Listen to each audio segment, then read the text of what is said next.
Here we go. Okay. Okay. There we go.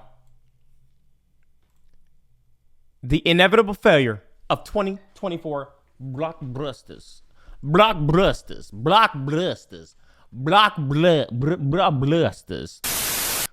wants you, he's talking about you. Play Fortnite with Ron, he wants you. Why are you saying pre 3 hours? 3-year video incoming. What are you talking about? Also, he wants to play Fortnite? Fortnite? Like the Fortnite game. Why is your carpet up at the wall? My carpet is not up at the wall. Yo, can I just have like bright lights? Like, yo, Karen Ups, thank you for the 10 gifted. Can my shit not just be bright?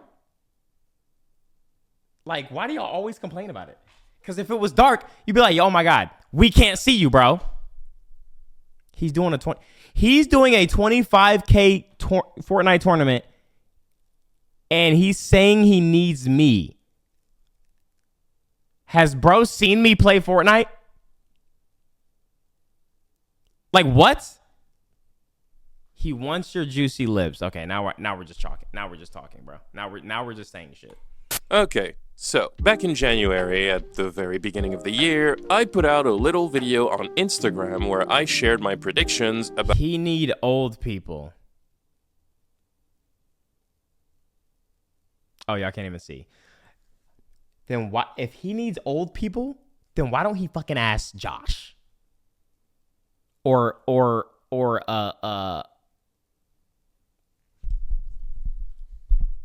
pre-TC Glaze. What are you talking about, bro? Okay, so back in January, at the very beginning of the year, I put out a little video on Instagram where I shared my predictions about things that would happen in the world of TV and film in 2024. You're welcome to follow me on Instagram if you don't already. And honestly, I'm kind of— He's doing a tourney against the worst players for money. Everyone in the tourney is supposed to be bad. Oh, so he got me because I'm bad. He wants me there because I'm bad. When he's... Isn't he actually like... Doesn't he actually play Fortnite? What the fuck kind of shit is that?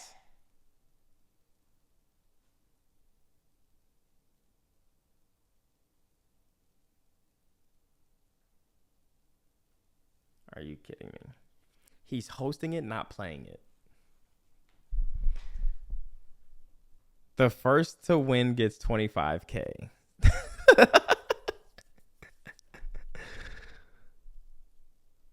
shocked at how many of my predictions turned out to be correct. I said Pretty Little Liars. Do it. When is it?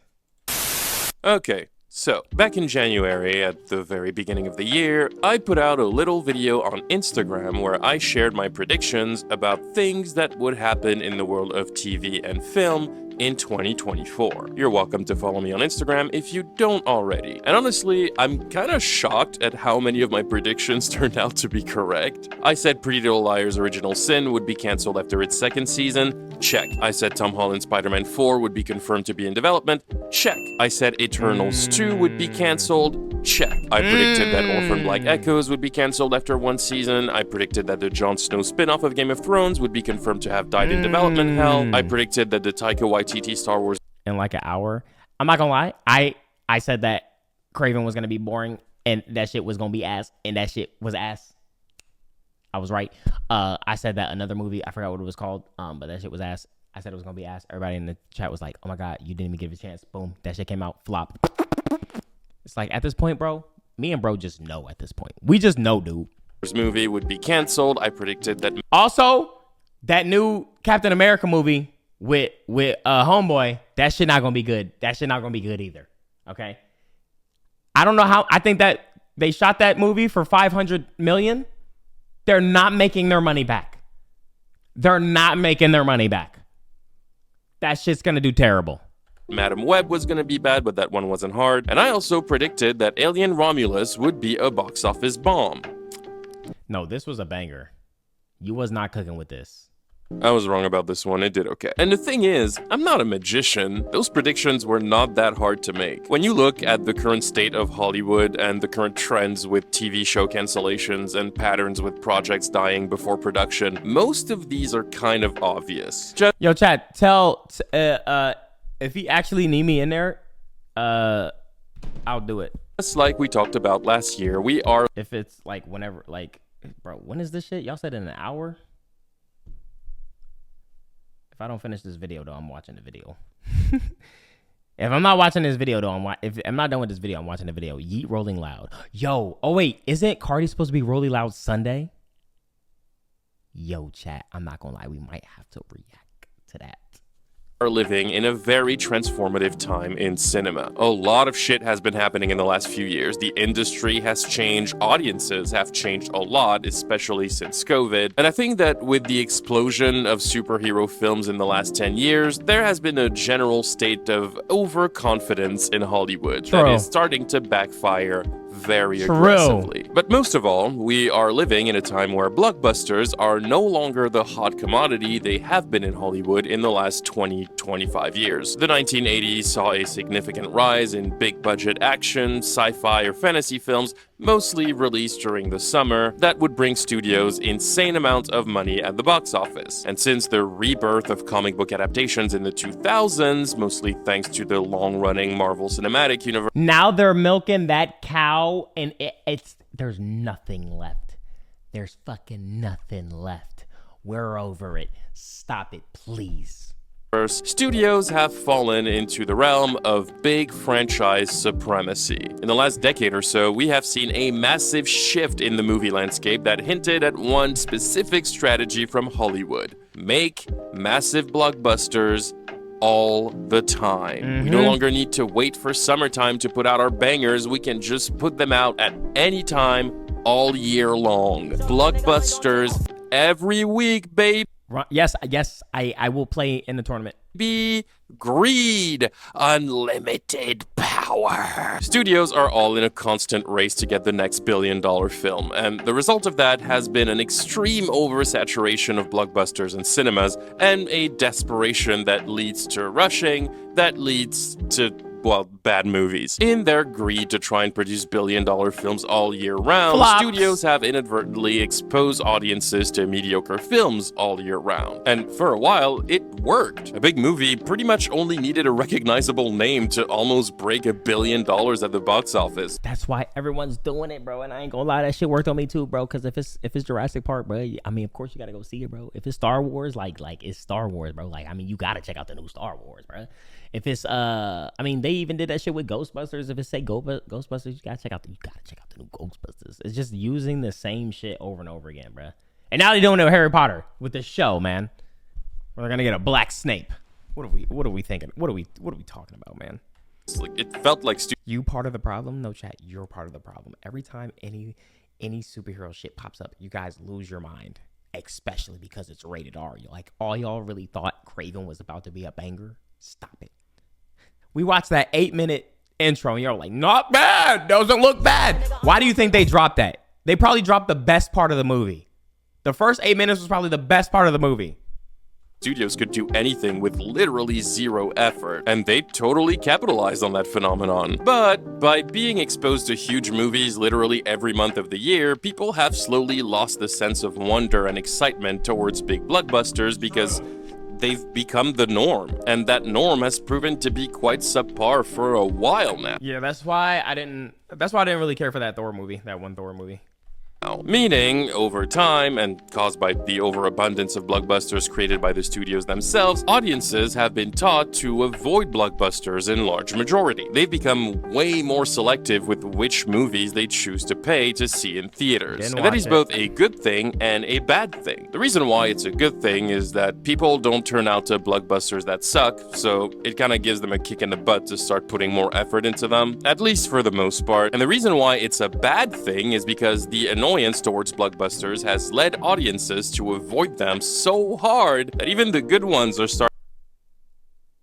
Where'd Dante go? Ban that guy. The second I turned the light off. Where did Dante go? Ban that guy. That's the shit I'm talking about. That's literally the shit I'm talking about, bro. That's so racist. Message Ron. Message him where? On the gram?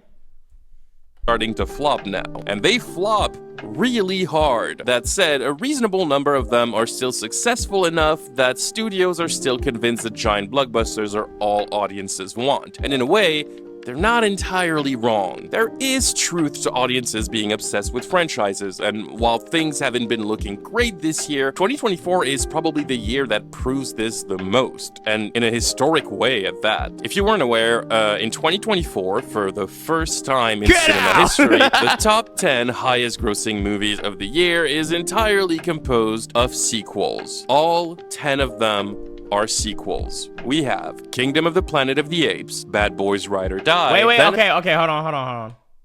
Are sequels. We have Kingdom of the Planet of the Apes was 5. Planet of the Apes, Bad Boys was 5. Ride or Die, Venom didn't watch because I'm not gonna lie, the trailer looked kind of like it was just I didn't really care for Venom, bro. Like I liked the first one, but I didn't care to watch this one. Last Dance, Beetlejuice, Didn't watch it.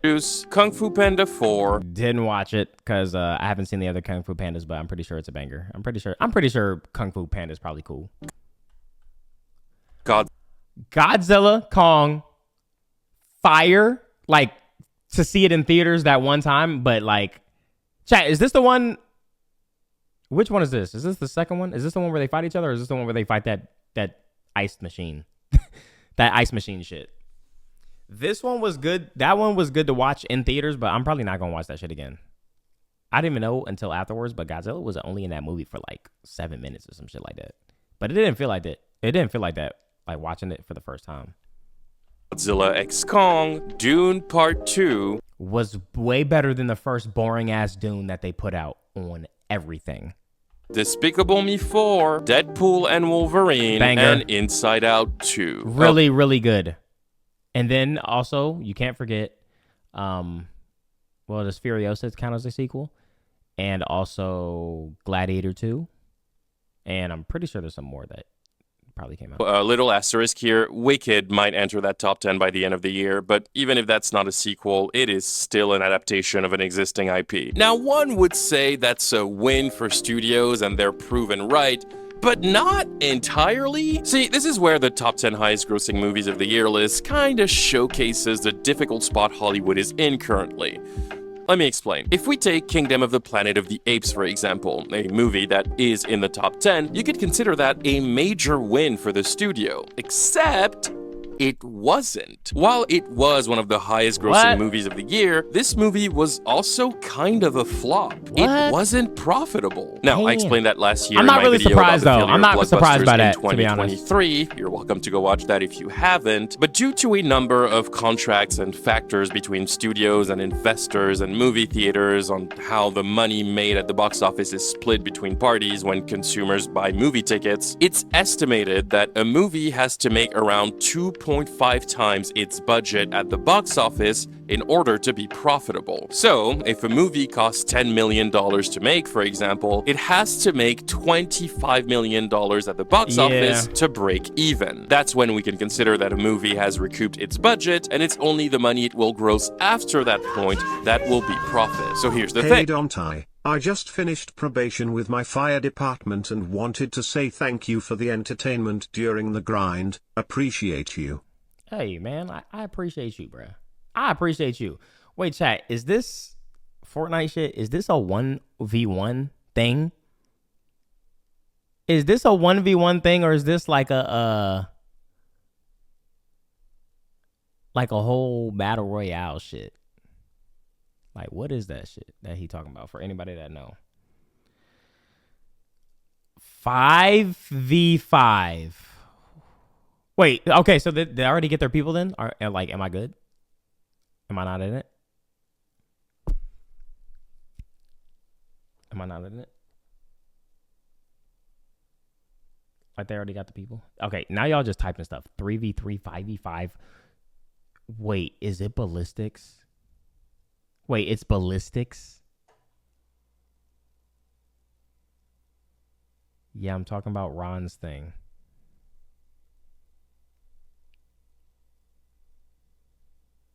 Oh, God. Oh, my God, bruh.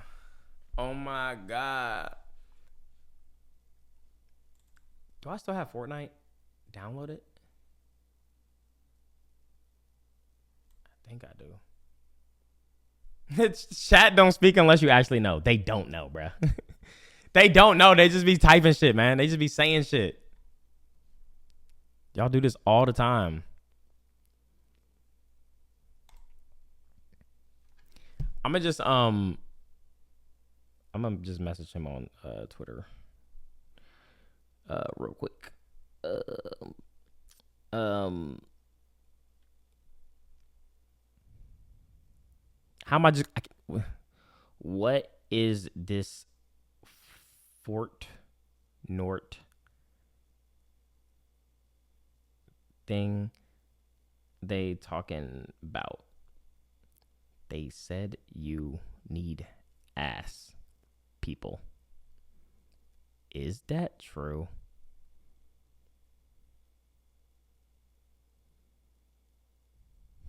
I messaged him, bro. You was giving niggas, you was giving all the New York and New Jersey niggas park cars. I'm not gonna lie. Why did you just link me this? I saw that. Wait. First of all, I'm gonna be honest with you.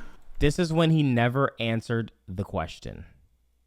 Brother, answer the question, dude.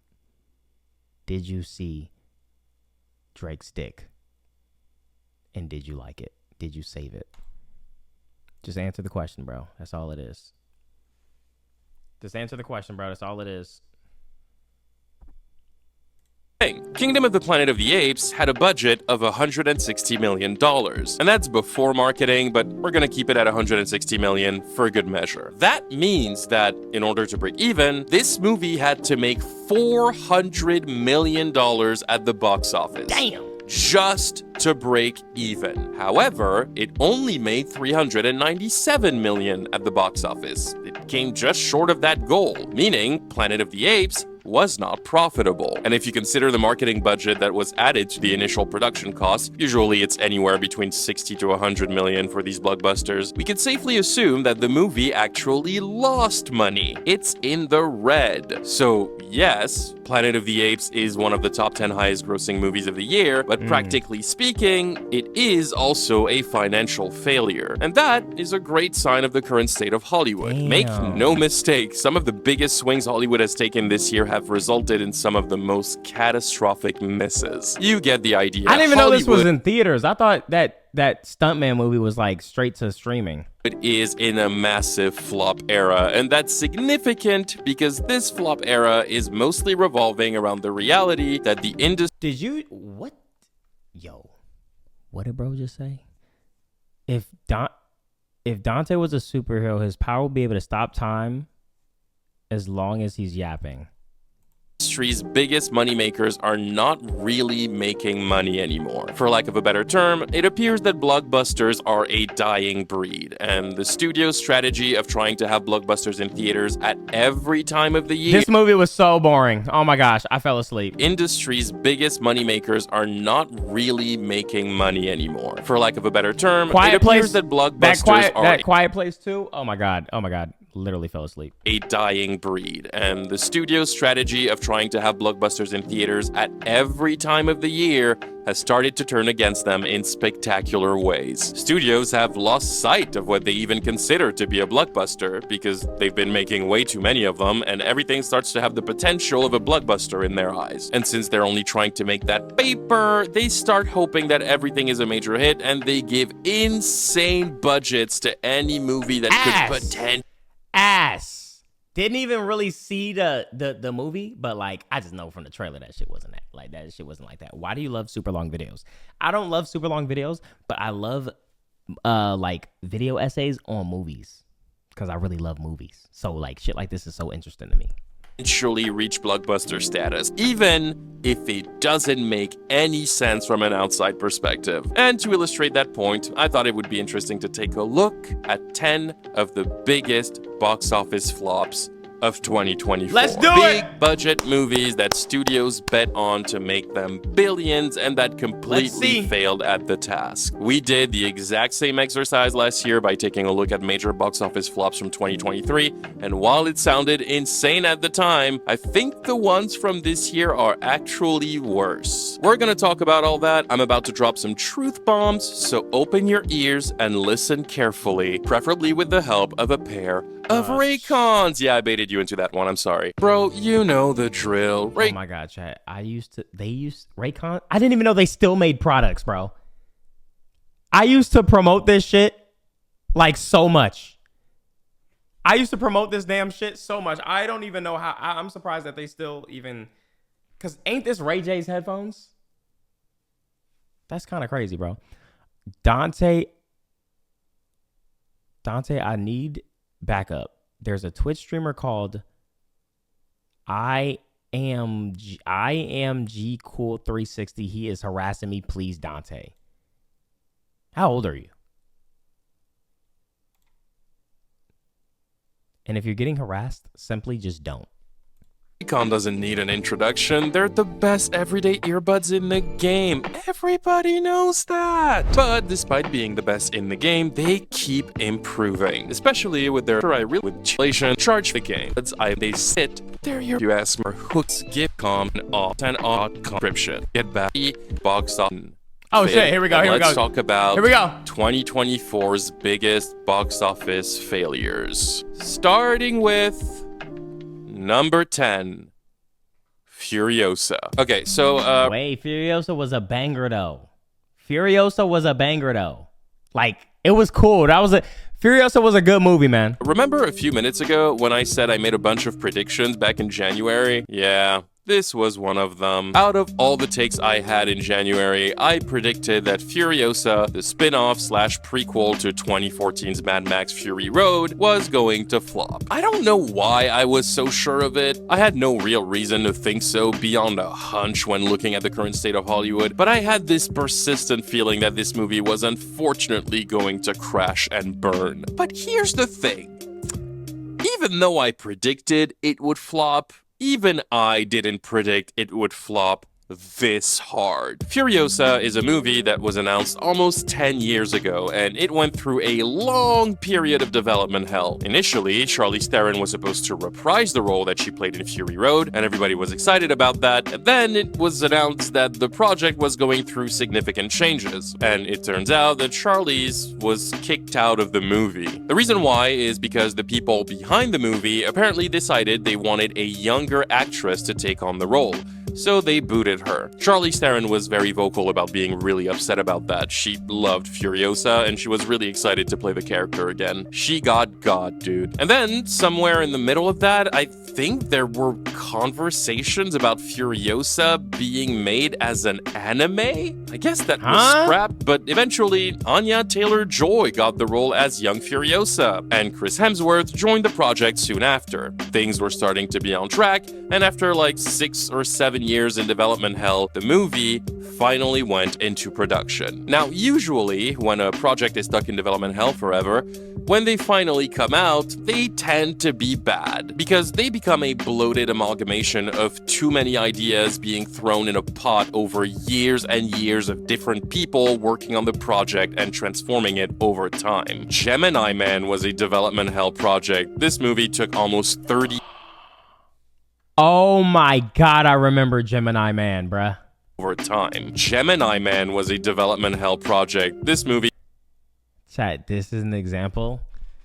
Oh, I'm not... This was cool. This was a cool movie. But it's like, this is the type of instance where it's like, oh, it's a Will Smith movie. Will Smith is in the movie? Bet. I gotta watch it. It took almost 30 years to be made, and fun fact, Harrison Ford was supposed to play the lead in Gemini Man back in the 90s. We talked extensively about the decade-long nightmare it was to make the Flash movie in last year's Blockbusters video, and we all know how that movie turned out. You get the idea. But sometimes, very rarely, you do get some gems out of this poisonous process. Mad Max Fury Road itself was a project stuck in development hell for like 15 years, and that turned out to be one of the best action movies of the 2010s. And here's the thing, I liked Furiosa. I liked it a lot, actually. It's a really solid action film. While I was disappointed that Charlize Theron wouldn't be coming back as the titular character, Anya Taylor-Joy understands the assignment from beginning to end. Chris Hemsworth gives one of his most interesting performances to date as the antagonist Dementus. The aesthetics of the movie are off the charts. The creativity of the action sequences is wild. Like, this film has a lot of merit. It's pretty good. I watched Furiosa in theaters with some friends opening weekend, and the theater was fucking empty, and I was really annoyed by that. This movie flopped because of... Yeah, I'm not gonna lie, my theater wasn't like really like the fullest, you know. Yes, the oversaturation of blockbusters, absolutely. But also, I think there is a case to be made in the thought of Furiosa being released a little too late. The fact that we waited an entire decade to get a spin-off that feels like an episode of a show, that feels like a way more contained story for a specific character that was hyped up by the movie of origin, it seems like a missed opportunity. I'm not sure if Furiosa being stuck in development hell was caused by anything in particular. COVID certainly didn't help, and Warner Brothers was clearly reluctant to put big money into a spin-off, knowing that George Miller doesn't do things in a limited way. It's fucking George Miller. Because yeah, by the way, Furiosa was a very expensive movie to make. It reportedly had a budget of around $170 million without marketing, and it made $172 million at the box office. But again, a movie needs to make 2.5 times its budget at the box office to break even, which means there is no way around it. Furiosa was a financial disaster. At the very least, this movie lost the studio over $80 million. And I'm being optimistic with this number because with the amount of money Warner Brothers must have put in marketing, the loss might actually be closer to $120 million. Long story short, Furiosa bombed really hard, and I'm sad about it because that means Warner Brothers will no longer be interested in making weird action movies anymore, especially not if a woman is in the lead, and that sucks. It sucks because Furiosa was subtitled a Mad Max saga, which signaled that they were probably planning on making a sequel to it, but that's not gonna happen. This is about as dead in the water as it gets. Apparently, there is another Mad Max sequel in the works, a direct mainline continuation of Fury Road, still from George Miller, titled Mad Max: The Wasteland. But as of right now, it seems like this project is also being held down in the cursed realm that is development hell, and George Miller himself said that this movie would only be made if Furiosa did well. So yeah, this is probably not gonna happen. Well, it was fun while it lasted. If you haven't seen Furiosa, watch it. It's a fun time. Check it Next, out. number 9. The Crow. Alright, so if you really want to talk about projects stuck in development hell, boy, do I have the movie for you. A movie that... This was a remake of an older movie, right? Bro, just that trailer. Dude, that shit didn't even... I didn't even seem interested just from that first trailer. I ain't gonna lie. has been lost in limbo for 9... Bro, hanging out with crows? Oh, wow.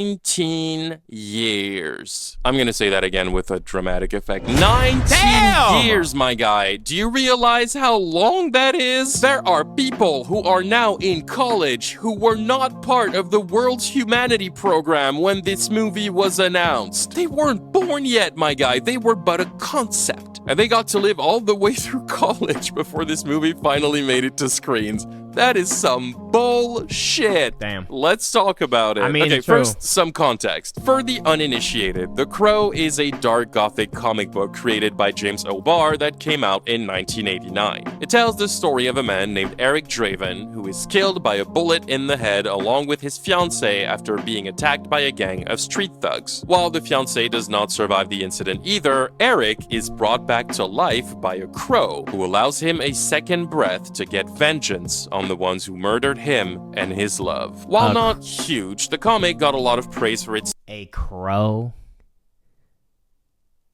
That don't even sound interesting. A crow? themes of death, grief, and depression, and it built a solid cult following that eventually led it to be noticed by Hollywood and to be adapted into a movie in 1994. The movie starred Brandon Lee, son of the legendary Bruce Lee, in the role of Eric, and as you probably know, Wait, what? Lee, son of the legendary This is Bruce Lee's son?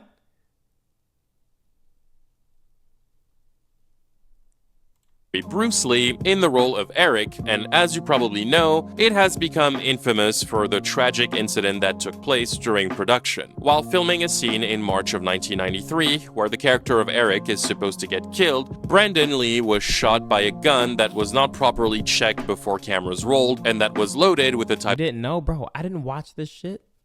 I had no intention of watching this movie. of bullet that was not at all safe to use at the distance from which it was being fired. The bullet hit Brandon in the abdomen and he fell to the ground immediately. He was rushed to the hospital where doctors tried to save his life during 6 hours of emergency surgeries, but it was unsuccessful, and Brandon Lee was officially pronounced dead on March 31st, 1993. He was 28 years old. Production then had to figure out whether the movie should be finished or abandoned, and after a period of uncertainty involving lots of debates, they decided to continue the project. The reason why is because Brandon had already completed the majority of his scenes for the movie and only had 3 more days to do on set, so they— Ron's ready. I haven't gotten any information on anything. What do you mean he's ready? He's ready. I have no info on anything. They thought it would be possible to finish the movie through some clever script. Just text him. Yeah, I just have his number. I don't have his number. Yeah, let me just type in his chat and see what he says. Let's type in his chat where it will literally get drowned out. Every time I see Kitty, I gotta do it. I don't know why. It's just one of those things. You know what I mean? Yo. You know what's sad? Let me ask low-key? again. My case. Here's what's sad. Type 1 if you're listening. Jesus. Chat. Dante! Oh shit. What up, Dante? Oh fuck. How you doing, brother?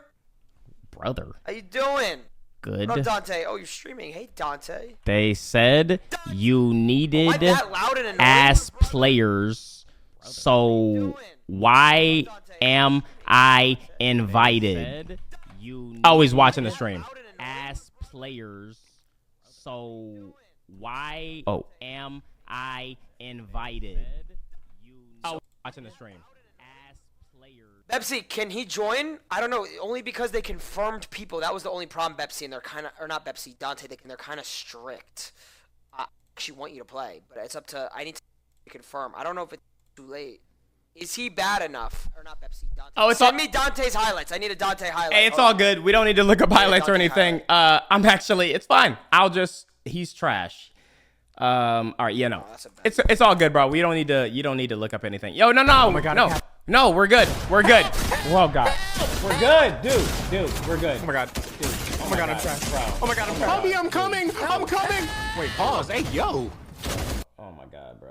Like, I like seeing people. Dude, wrong you game. don't need to do this shit, bro. What? Please. Who That's the not fuck is Dante. that? That's not even me. I don't have highlights. I don't play this game like that. You might Why? be in. No. Wait, can he play? No, I'm good. Is he, It's all Chat, good. 1 through 10, how good is he? It's all good. I'll just Can you watch. play? I'll just It's up to you I'll guys. just watch. I don't want to. It's all good, bro. I'm good. I don't. It's up to my. It's No, up to my. no. Pepsi. It's up to fine. Pepsi. It's fine. It's fine. It's fine. I don't know if he's. We need It's bad fine. players. It's fine. It's okay. It's okay. We're good. We're good. Tell him we're good. Tell him. Lights. Tell him it's fine. Pepsi. It's okay. It's fine. It's okay. Fine. It's okay. It's okay. We're good. Why am I being We're good. banned and unbanned? Tell him we're good. W Tell him. low lights. Why are y'all banning? Stop banning and unbanning him. Okay. Stop do. Yo, guys, stop. Stop doing that. Why do y'all do this every time we do like we talking to somebody?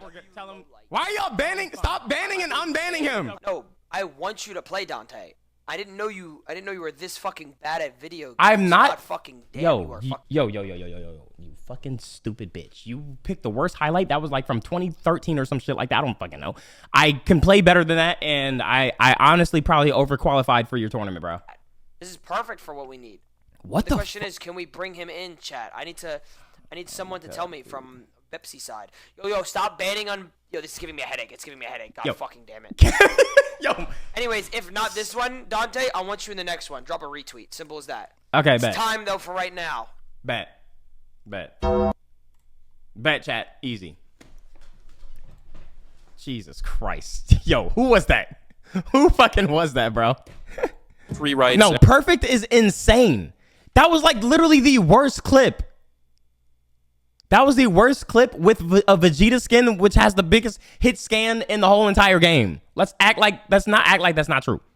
And by using body doubles and CGI to create Brandon's missing sequences. And that's exactly what they did. The Crow was finished and was released in theaters the following year in May of 1994. And It's still kind of crazy that they released it, but you know, it's probably like, you know, family probably wanted it to be finished and shit like that. despite all of the issues it faced during production and the last-minute changes it was forced to make, the movie fucking slapped. The Crow is amazing. It is such a good movie. Wait, knowing this though, why would you even want to touch this film again? Especially knowing the story and the tragic accident that happened. Why would you even think to touch this film? Absolutely love it. It's awesome. It was a success at the box office. At the time, it was Miramax's biggest opening weekend in their entire existence. It was universally acclaimed for its directing, its really strong sense of atmosphere, and Brandon Lee was praised for his performance as Eric Draven. It became the ultimate cult classic of Gothic cinema, and Hollywood has been obsessed with The Crow ever since. After that, though, they tried to make a bunch of half-ass sequels with different directors and different casts. I think they made like 4 of them and an awkward TV show. Everything was like direct to video. None of it was released in theater. Yeah, that's kind of the problem with money. I feel like people lose all sense of just, you know, morals. Like, I get it. This is your biggest breakout film of your studio, but to try to really farm more like shit out of it is kind of just, it's just fucking disrespectful. I don't know, but I get it though. We all, like, literally everyone needs money in the world to survive. So you got to do what you got to do it. But it's like, god damn, bro, like some shit is not worth it. Theaters, and they all suck. They're terrible, lazy cash grabs. Do not watch the sequels, they're stupid. But around the mid-2000s, Hollywood has been starting to toy with the idea of remaking The Crow. And this is where things get insane. The development process of this new Crow movie that eventually led to the one we got in 2024 is a headache like I've rarely witnessed before. If you want an image of what development hell looks like, strap the fuck in. The first little whispers of a new movie came around 2005 when we started to hear that maybe a Crow remake was in development somewhere in Hollywood. Something was being cooked, but nobody really knew anything. It's not until 2008, 3 years later, that director Stephen Norrington, who notably made Blade, officially confirmed that he was indeed in pre-production on what he described as a realistic and grounded new take on The Crow. He wanted to make the movie feel so real and mysterious that it would feel like a creepy documentary. He teamed up with a bunch of industry people, and the project was in active development for years. Mark Wahlberg was apparently being eyed for the lead role, but in 2011, after 3 years in development, Stephen Norrington abruptly left the project, which marked the beginning of a long line of directors who are going to rage quit on this movie. Damn. But we'll get there. Take it as a Norrington's sign. departure, director Juan Carlos Fresnadillo stepped in to replace him. If you don't know who he is, Juan is mostly known for directing the movie 28 Days Later, or more recently, Netflix's Damsel. Okay, hold on, not too much. Damsel was like, all right. Yeah, it was all right. I'll let you go watch my video on that if you want to know why that's bad news. Anyways, the development process continued. Bradley Cooper signed on to play The Crow. It looked like a version of the movie was finally coming. What the fuck is this edit? Wait, what is this fucking edit, bro? What the fuck was that edit? I can play? Oh, great. Good news. Good news. When does it start? When does it start, guys? When does it start? This isn't a 1v1, is it, bro? It's not a, like, what is the mode? Like, what is the game mode we're doing? I'm allowed to play. Like, this is a fucking, like this is such a big thing. I'm allowed to play a game because I'm the next shitty player. First to win a first to win a solo game? Wait, that's it? First to win a solo game? Bitch, I'm getting on right now. Chat, is it start now? Does it start now? Does it start now? When does it start? I will start this bitch up right now. Did you say builds? Wait, did you say builds? Like it has to be builds?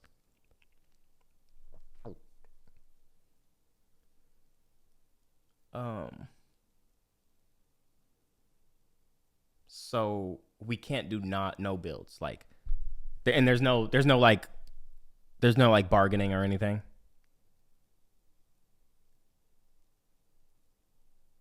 That's why it's funny.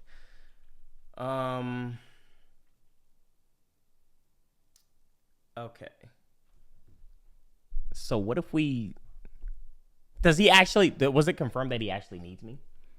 Like, is that actually like confirmed? Because it's okay if I understand. Sometimes things are full, and I don't want to be a charity pick. Like, it's okay. Like, I'm totally fine. I'm not gonna get FOMO. I completely understand. Yes. Oh. Oh damn.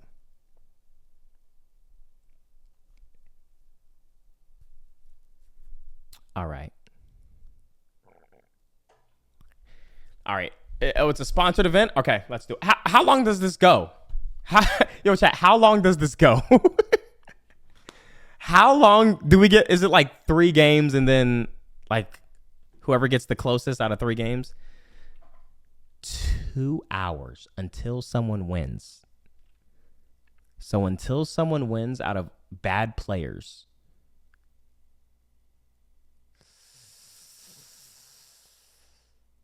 Never back down, never what?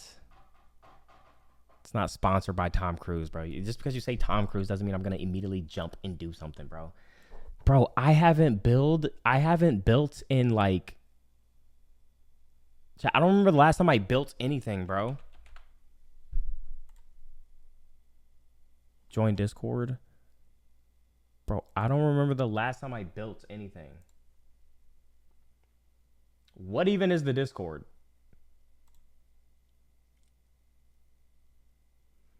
Oh, this is so bad, bro. This is so bad, bruh. Chat. Not gonna lie, just don't do it. You seem scared. Bitch, I'm not scared. I'm just wondering. Oh, don't leak. Oh, shit. Bro, what am I? I'm not fucking 12, man. I don't be leaking nothing. He said check Twitter DMs. I love black people! Me too, bro. I love them too. Saturday stream. Wait, Saturday? Oh, I'm tripping, bro. Today's Friday. I was like, yo, what? Join this server. Oh shit. Hold on. I gotta copy this and paste this. Dude, chat, are we cooked, bro? Rip best video we missed. No, we're gonna go back to the video. We're gonna finish this video later, bro. We're gonna finish this video later. I don't know how long this... Wait, chat, look. Basically, it's just... All we gotta do is just win. All we gotta do is get a win and we're actually done. So we just get this first game in, win, and then we're done. Let me join this Discord. Y'all said this is a sponsor too. I'll watch my mouth. What you need to tell me for, bro? This nigga, like, he need to watch his mouth. Fuck. Oh man, this is gonna be bad, bro. Well, it's a whole bunch of bad. Like, who else is playing? What the fuck is that music? Oh dear God. Oh dear God, he doesn't know. All right, let me see. The nigga jeans. What the fuck? Hello? Yo, hello, who's this? My name is Chris. How you doing, Dante? Wait, what the fuck? Oh, what's up, bro? Like, what are you doing? What are you doing here? What do you mean? What I'm doing here? What? This was What are you this was the link I was given. I thought it was like my little solo thing, but you're in here. Hey, wait. Dude, the speaker thing says Chris, man. Oh fuck! I'm not gonna lie. I'm in the wrong room. That's my bad. Okay, I'm. No, but it's nice to talk to you, man. It's nice to hear your voice and shit, bro. Nice to talk to you I hope too, everything man. is good and shit, bro. Everything is good, man. I'm not gonna lie, kind of nervous. I thought this was gonna be something more different, but like what? I thought it was gonna be like a 5v5. I thought we was doing like ballistics. I thought we was gonna be on teams, but now I see that we're all going against each bro, other. I hate that we going against each other and shit, bro. Yeah. Like, bro, that shit crazy, bro. Because it's like, I want to team up with y'all shitty ass niggas, bro. Well, I'm not shitty. So come on, bro, Dante, come on, nigga. You ain't good at Fort, bro. No, I'm not good at Fort. No, I'm not good at Fort. But I'm not ass, so I'm kind of confused to why I even got invited in the first place. Like because Ron invited people that he felt and he invited you, bro. So I don't know, bro. You gotta take it up with him. Well, to be fair, he only watched one clip, and that wasn't even a good clip. Yeah, dude, that's what they all say, bro. I said the same thing. I was like, bro, it's just a couple of clips, bro. That I had a couple of mishaps, bro. Dude, I say the same thing, gang. Okay, so I'm just gonna, I'm gonna get in. I'm gonna get my win, and then I'm gonna go to sleep. Nah, dude, it's not that easy, man. You got to take a couple talented, special fucking gamers along these lines, gang. So the only problem is that this has to be on build, right? Like it has to be on build. Like we can't do. I hope not, bro. Why can't the fuck? Yeah, bro, that shit's stupid. Whoa, build is stupid as shit. It's so dumb. That's the dumbest shit. Oh, no. I dare hope we don't got a fucking build, gang. Cause it's like, nigga. I don't remember the last time I built anything. Oh, that nigga, I don't even, bro. Nigga, I just paid a nigga to mount my TV. Oh God, I do the same thing. Oh God, I do the same thing. Say to God, bro. Niggas, I pay for the labor, gang. I don't know, bro. I don't want to build, but I just want to shoot, gang. Yo, chat, I'd be so lost without Task Rabbit. Oh my God, shout out Task Rabbit. Dante, Los has a problem with you. What? Me? No. I don't have a problem. I was saying, do you play games? I said you play games. Oh wow, you just. Wait, what'd you actually say? Instantly folded. No, what'd you actually say? Folded. What are you talking about? You added to the last second so I don't win? You're fucked up. Wait, I don't think you have a chance at winning, to be honest. All right, I'm gonna. This is zero build, right? Like we don't got build, right? Wait, Dante, you've been playing for years? Wait. Zero build. I thought we're playing build. Oh, we're playing build. Wait, Dante, you played for years? What do you mean I played for years? Like what? I played when the game came out like everybody else. Like what does that mean? I played for years. Like I'm a professional. Like how long have you been playing? Like I played since the game came out, and then it was a season when they added fucking mechs or some shit, and I stopped playing. Yeah, but Los has been playing. Los, why do you have 145,000 V-Bucks? Wait, what? Don't worry about that, bro. Don't worry about that. I always need to keep the V-Bucks on me. What the fuck? Wait, so you actually play this game? Yo, Ron. Yeah, I don't play this game. What's good, Los? What's good, Dante? What's up, man? Yo, wait, Dante's in this shit? Yeah, I'm confused on why I'm here, because, like, I'm not even ass, though. My whole chat. Wait, you're not ass? Nah. No, he's not ass. No, get the fuck out of here. Get the fuck out of here then, Dante. Oh my God, they bought it. He's good at games and shit. I did not agree to this, bro. I heard 4 people, bro. No. What's going on? Oh my God, they think I'm good, bro. Oh, fuck, No, I'm he's trolling, bro. Oh, Niggas trying to get his free 25. Fuck out here. No, fuck Come out on, here. no, that's shit, seriously. When are we starting? Wait, 25. Yo, Dante, sorry, Dante. Wait, 25,000? Nigga, I don't even play this shit. Nah, bro, he's good It's up to enough, them. bro. It's up to them. X back in the day, R.I.P. It's up to them. Wait. So it's up to all 4 of them. Wait. No, Sketch, do you want Dante, yes or no? What's going on now? Oh, shit. Hey, thank you for the 10. Los, do you want Dante? For the 10. Chances of a nigga beating me. That's what it sounds like. Hell no, bro. So a nigga played the game. Trying to win 25 bands. I played the game on 2020 release. vision, bro. That's a 2020 vision, bro. niggas is ass. Los, do you want him here or no? It's majority vote. I play the game on release, so I've been playing for years. I'm sorry, Dante. What? Dante, I'll get you in the next one. Fuck out of here. Yo. Oh my God. Wait. We're good. Wait, chat. Am I actually nice? Wait, chat. Am I actually nice?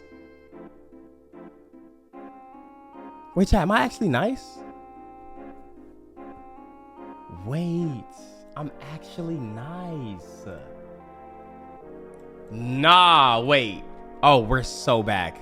Can't nobody ever tell me nothing, bro. You can't ever tell me nothing. I'm actually nice. Bradley Cooper signed on to play the Crow. It looked like a version of the movie was finally... Oh my God, it got me again. It literally got me again, bro.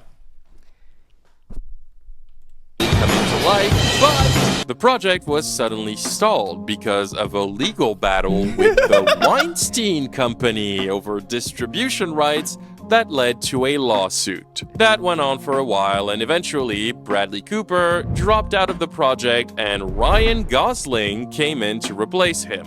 At least that was a rumor that floated at the time. And allegedly, James McAvoy was also up Compared to them, you might be Prime Jordan. The role at some point, but development dragged for a really long time. Things got really messy and weird, and by October of 2011, Fresnadillo officially stepped down as director and Dante is ass. They should have added you. Apparently, I'm not ass, bro. Apparently, I'm not. Actually, nobody could talk shit about me ever again, bro.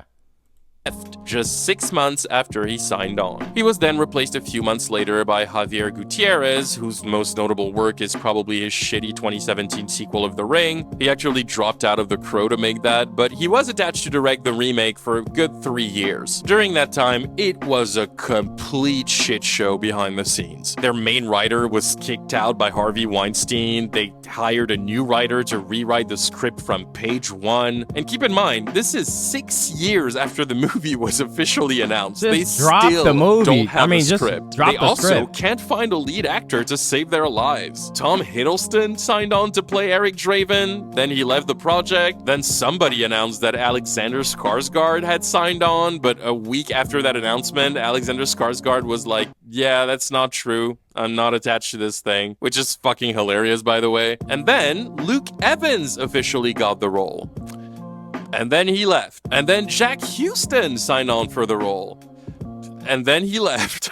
And then a bunch of random other issues came up, like the fact that one of the companies behind the movie, Relativity Media, had made so many bad decisions with their projects over the course of a few years that they just went bankrupt in the middle of development.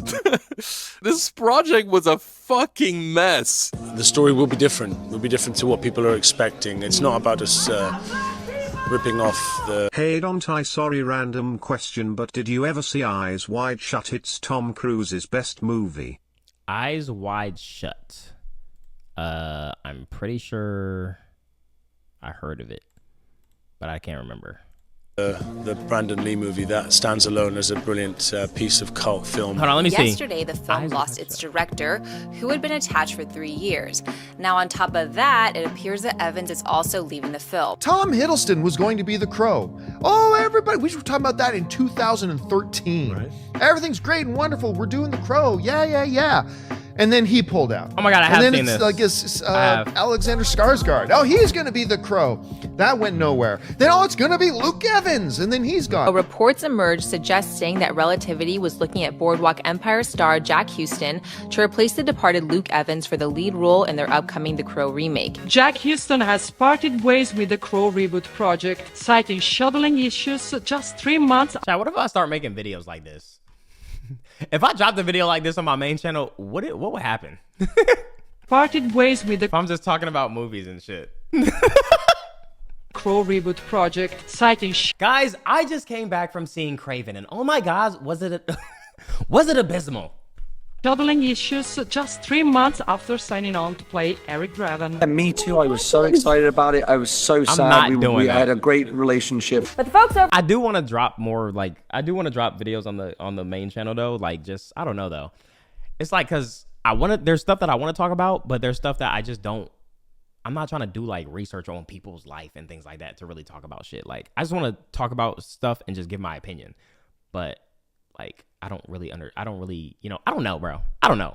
It's just easier to do it when I'm streaming than it is to sit down and try to script out a video, It's easier to just do shit. Patreon win. I don't know, bro, it's crazy the amount of people that actually want to watch me watch fucking movies or watch shows. That's as much as y'all complain about me pausing and talking and shit. Y'all really want to sit down and watch a whole movie with me? Like, that's crazy.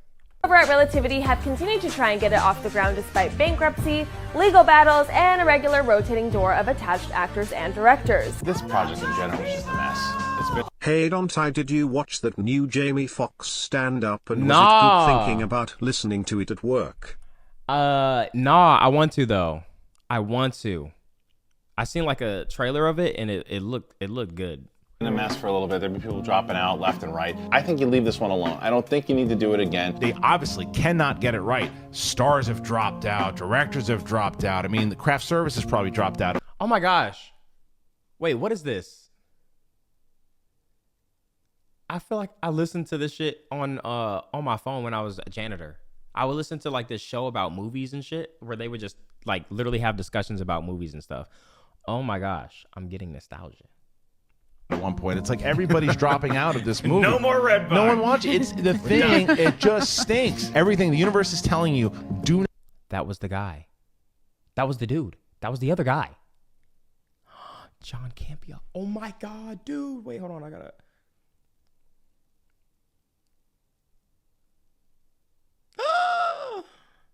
Bro, I would literally have their podcast on and play that shit while I was vacuuming.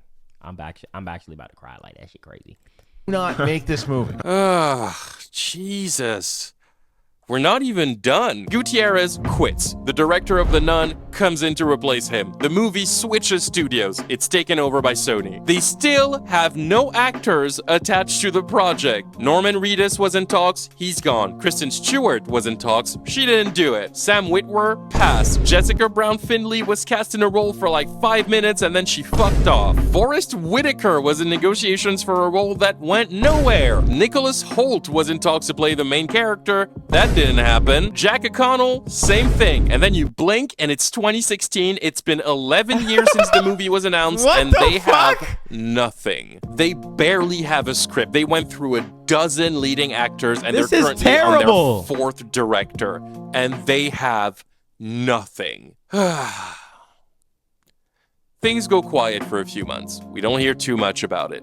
And then, in September of 2016, it is announced that Jason Momoa has signed on to play the Crow. And for the first time ever, they had a script and they had a date to start shooting the movie. The Crow reboot was finally going to be made. The movie was set to begin production in January of 2017 with a release date set for the fall of 2019. Finally. That's a good one. Someone said, surprised Chris Pratt didn't get the role. I'm surprised Kevin Hart didn't get offered something, bro. Some good news. The Rock. That lasted about 6 seconds. A few weeks after that bombshell announcement, the production date was pushed to summer of 2018, so a year and a half after it was initially planned. The details are kind of blurry here, but there was— I wonder if you do a film, like you record a film, part of the film, and the film just gets scrapped, or they just go with someone else, do you still get paid? There was apparently a lot of conflict going on behind the scenes, but the date was approaching, and everything still seemed to be on track. And then, 5 weeks before the start of production, oh my God, Jason Momoa has quit the remake of The Crow. The Aquaman star has apologized to fans as he has become the latest in a string of actors to pull out of the project, leaving the reboot of Alex Proyas' 1994 fantasy thriller in a state of collapse. 5 weeks away from starting to shoot, and then this news drops. He pulled a Cardi, chat. He pulled a Cardi. It's off again. The Crow remake grounded again. Jason Momoa and director Corin Hardy have left the project as of last night.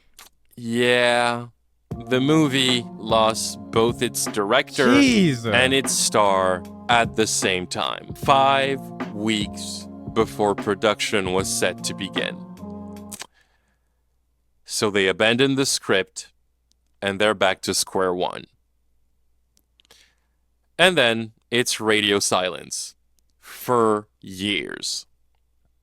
For 4 years, more specifically. It's only in 2022 that we got the confirmation that the remake was still in development. 17 years after the project was started. A new director was hired, a new writer was hired, new producers signed on because new companies took over the film, and Harvey Weinstein is gonna die in prison where he belongs. And in April of that year, Bill Skarsgård officially signed on to play Eric Draven. A whole decade after rumors of his own brother being in talks for the role. FKA Twigs signed on at the same time. They finally went into production that summer, and after 19 long years in development hell, The Crow remake finally came out in theaters just for that on shit to bomb. August 23rd, just for it to bomb. 2024. And it sucked major dicks. But I'm not gonna sugarcoat it. I don't have time for this. Do you know how long I've been talking about this shit? This movie is ass, bro. They scrambled for 2 decades to make something this weak? That is flabbergasting. I am...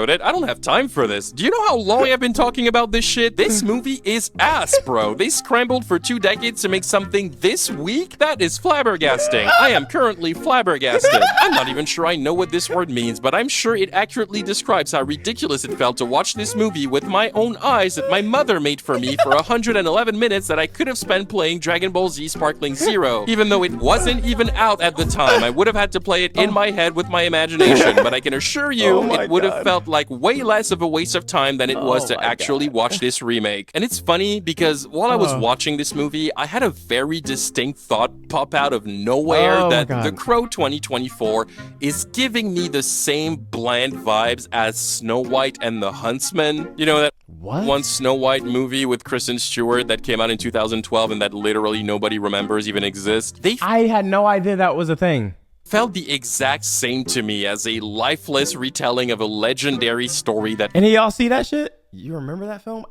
This is my first time ever hearing about it. I low-key want to watch it just out of curiosity. With Kristen Stewart that came out in 2012 and that literally nobody remembers even exists. They felt the exact same to me as a lifeless retelling of a legendary story that marked cinema with a vibe that is gray, a script that completely misses the point and depth of the story it's telling, and that attempts to modernize the concept of the plot in a disingenuous way that just feels out of place. I can't tell you what made me think of that specific movie in that moment, but I googled The Crow remake after I finished it, and turns out this thought made a lot of sense.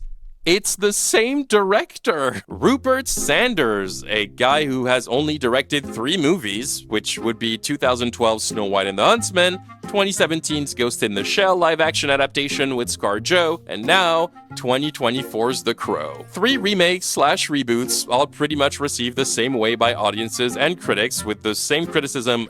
That's the movie where she had like no emotion? Like I guess she was like literally a bot, right? Every single time, and all pretty major box office failures.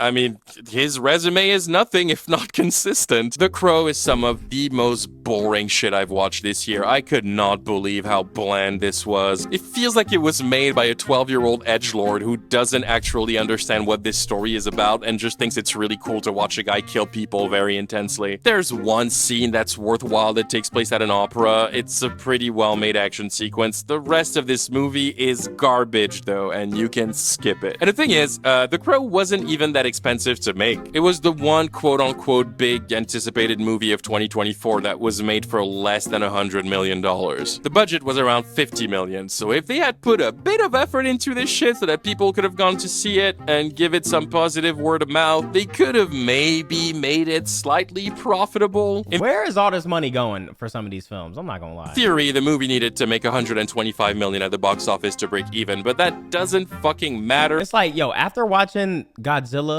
that Godzilla -1 movie, and the budget on that was like way lower than any of these big ass other films that came out, and that was better than all of them. I'm just like, yo, where are they putting this money at? Because I feel like the effects in that movie were like really good for how much they were using. And then there's movies that are like the budget was way bigger, and I mean shit just looks bad. It looks really bad.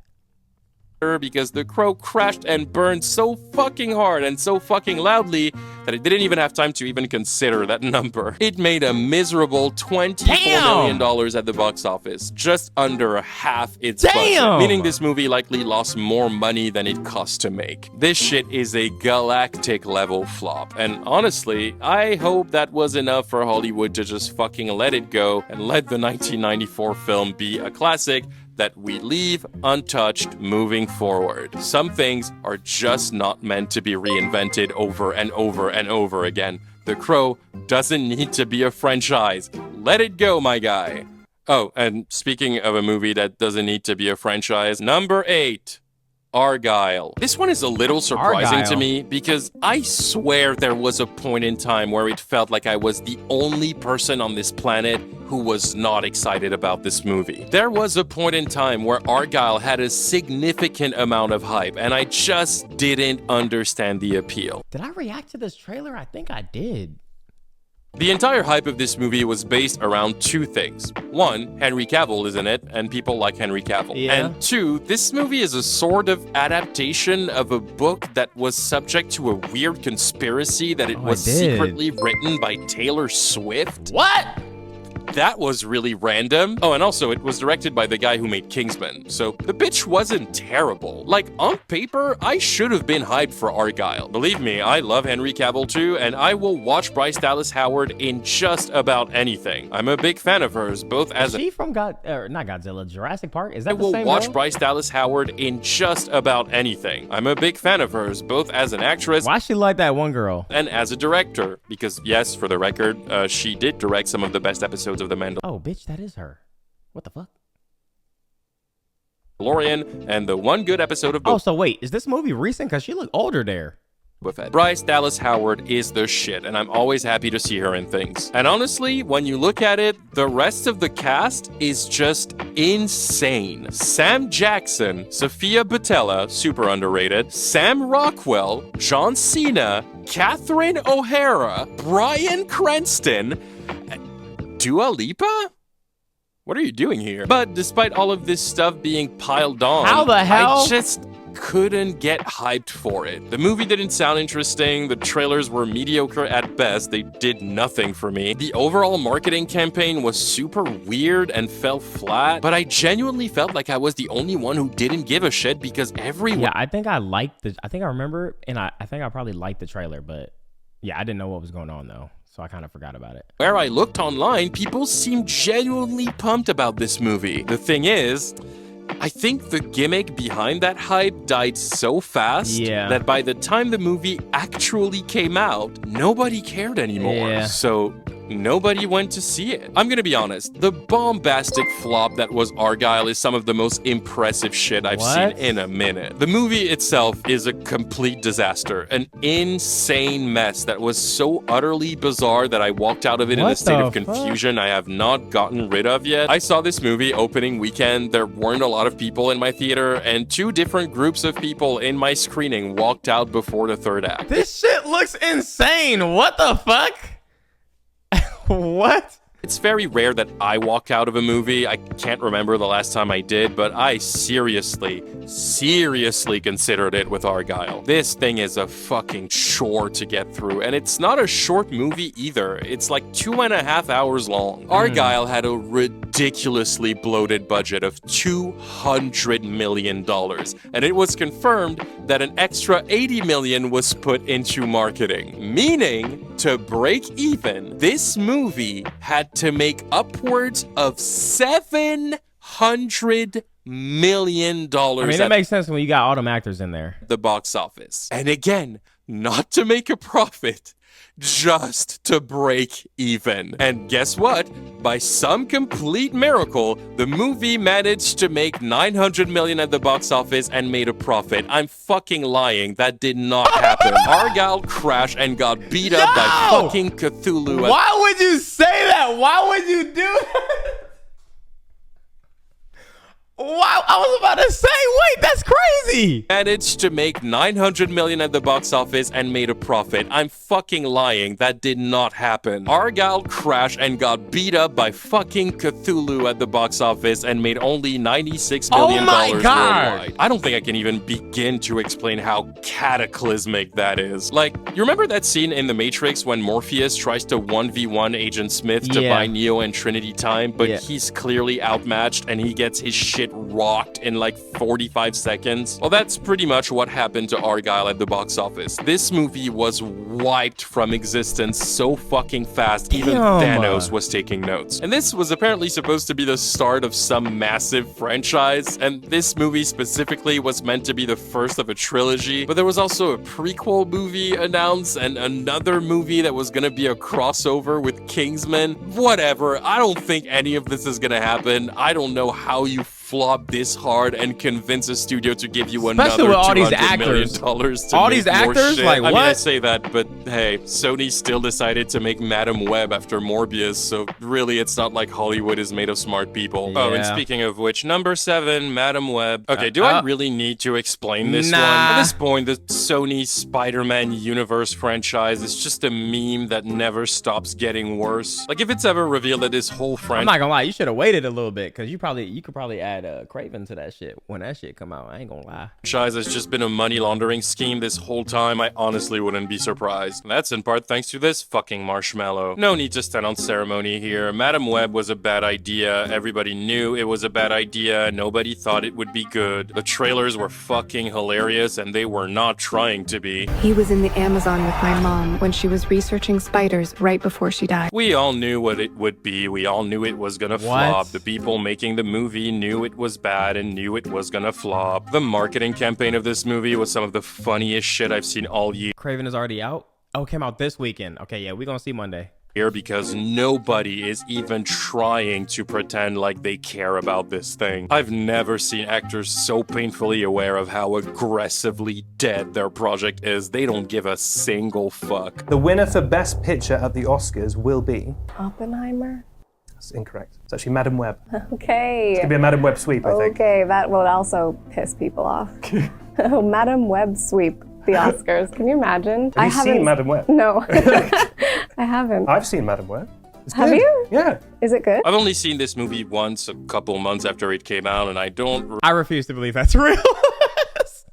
really remember anything about it. I think my brain blocked out most of it out of pure trauma. Like, hey, sometimes you gotta get that bag, bro. Sometimes you gotta get that bag. I vaguely remember. Oh my god, no, yo, I'm still dark. You're right. Chat was literally y'all were spamming Madam Web trailer. Yo, Madam Web trailer drop. You gotta watch. It's different. No, but you don't understand. This is connected to this. This connects to this universe. Y'all always try to pitch me with the universes. I'm so detached from it, bruh. A restaurant fight, a guy with awful ADR, and like a giant Pepsi sign. Very vague memories over here. No joke, I was talking to a friend a week ago and they briefly mentioned the fact that Adam Scott was in the movie and that he played Uncle Ben. And I just started laughing like a crazy person because I Spider-Man Uncle Ben? Genuinely forgot that he was. Between 2 seasons of one of the best shows to come out in the last decade, bro just went on a side quest to see if he could help them out with their shitty franchise. Real trooper, F's in the chat to pay respects to Adam Scott. Gone from this movie and certainly forgotten. And the thing is, Madam Web is so bad that some people rightfully started theorizing that it's trying to be bad on purpose. But I just don't know if I buy into that. Sydney Sweeney said she made that movie only to get a passion project of hers off the ground, that passion project being the horror movie Immaculate, but she knew this wasn't anything good. After the trailer came out and became the laughingstock of the internet for a couple of weeks, Dakota Johnson fired her agents, and she later did an interview where she addressed the critical response of the movie and basically implied that she doesn't like it any more than we do. Oh my God. She explained that when she signed on to the project, it wasn't that way, but it was sort of bastardized and turned into something else entirely over time, probably through excessive studio interference. And basically, the movie she signed on to do and the movie we ended up getting are— Yo, chat, I'm not gonna lie, I actually understand how this shit be working now. I understand it. There's so many restrictions on things that you got to do, and there's so many like things that companies think that they know when they really don't know. This goes back to me playing Batman Arkham Shadow. During my playthroughs, y'all know the main thing about what I do. I RP. I literally become the character. I get into character. I crack jokes, all that shit. I was stripped of all of that. I couldn't do I wasn't allowed to do the Batman voice. You're not allowed to dress up as Batman. You can't say that I am Batman. You can't touch any of the NPCs. You can't make any inappropriate jokes. Also had to, can't curse, obviously. I'm telling you, those videos, like, they're so bad. And I have 2 more I have to post. But I'm telling y'all right now, they're so bad, don't watch them. I have 2 more videos that I have to post, but I'm letting you guys know, just do not watch them, please, okay? Like, we're going to be starting a new game, and I'll be posting those on the gaming channels.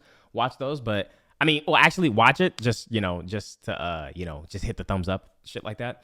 But, like, you don't have to watch through the whole thing, because I'm not going to lie. I couldn't be myself. It's so...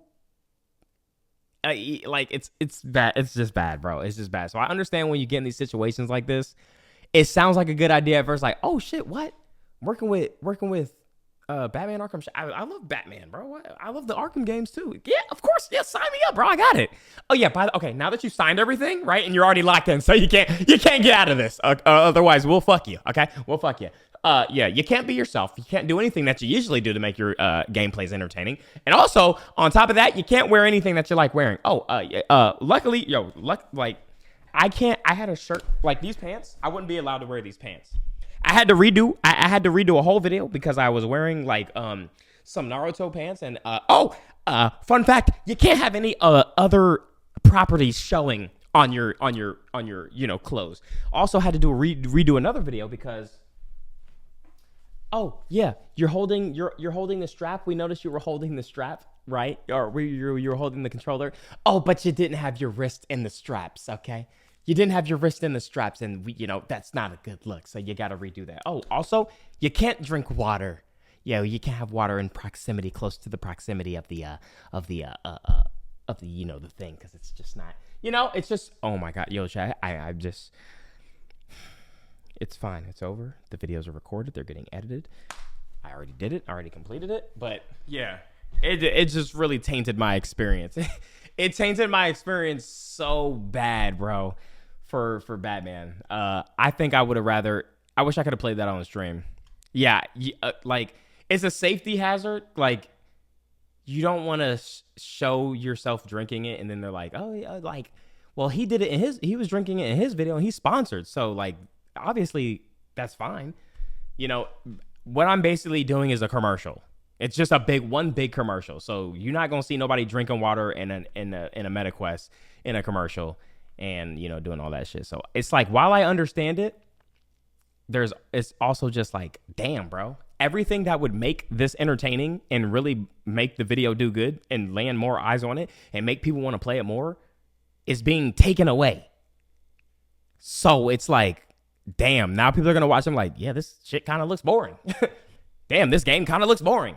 But, it's cool. It's fun. It's just, chat, I felt like I couldn't talk because I feel like I'd fuck up the video. I'd fuck up somehow. So it was just so bad. And I just got to let y'all know now because I still got 2 more videos I got to upload. But I had to get it off my chest. But I'm so grateful.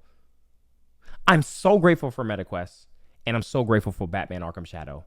But, I'm just saying, companies need to realize, if you come to a creator, if you come to an actor, or like especially an actor or a creator that knows what entertains an audience and what to deliver to an audience to provide them entertainment and things like that and make them want to play games, let them do it. Let them do it, okay? That's like if I'm doing a music reaction, they're like, yeah, but can you sit down and not, jump around or anything like that? It's kind of, it's like, yo, you're literally stripping people of like you're stripping, just let them be doing what you came to them to do. So I get when people get in these situations. are two completely different entities. And it sounds like Dakota Johnson was not a fan of how the project turned out. And you can tell in the movie, not a single one of these actors is really trying here. Effort, zero, and you can't really blame them. You read a script like this, I don't know how you can be motivated to bring out the big guns during production. I don't know, I just think it's funny that Sony was like, okay guys, we just had a generational flop with Morbius. This is clearly rock bottom, right? Can only go up from here. Let's make a movie about Madam Web. Sure, my guy, you do that. Let's just see what happens, I guess. Oh, it flopped. No, what a surprise. Damn, I really thought this one would beat the Avengers. What a shame. Everyone will be so shocked and surprised and shocked. So anyway, the movie bombed, big surprise. Unlike the other entries on this list, Madam Web had a somewhat moderate budget. The movie cost around 80 million to make, which if you ask me is already way too much for this project. But I do believe it is the only movie in this entire list that costs under 100 million along with The Crow. So I guess that's worth mentioning. But it flopped anyway, doesn't matter. And surprisingly, it's not as flagrant as other movies. Madam Web miraculously managed to make $100 million at the box office. I mean, I'm not surprised. Like, it's, you know, it has to do with superheroes. People are still locked into that shit. Superheroes, whatever, anti-hero, whatever you want to call it. They're still locked into that. So if they realize in any way something's connected to another thing, people are going to see it because they don't want to miss anything or be out the loop. I feel like that's what it is right now. Which would have been great for a smaller budget film, but this movie needed to make... I feel like Craven would actually do over 100 million. If this did... How much did Morbius do? Yo, Craven might actually make it over 100 million easily. About double that amount in order to break even, so we're operating at a loss of at least $100 million, and that's without accounting for the marketing budget. This movie is in the red. 78 million? And a redder than the stupid ass suit Madam Web gets at the end of the movie. I don't know when the Sonyverse joke is gonna end, because this has to honestly be the most expensive joke ever made. I thought Morbius would surely be a wake-up call, but with Madam Web and Venom 3, it doesn't look like this is gonna do anything to make them understand.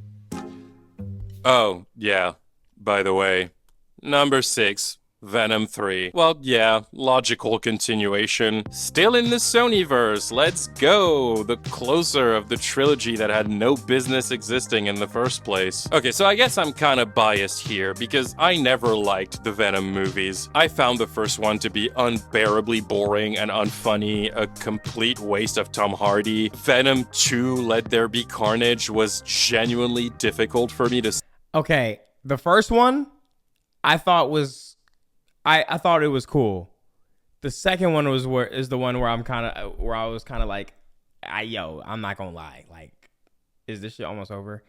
And then that led me to not even want to see the third one. I did like the first one though.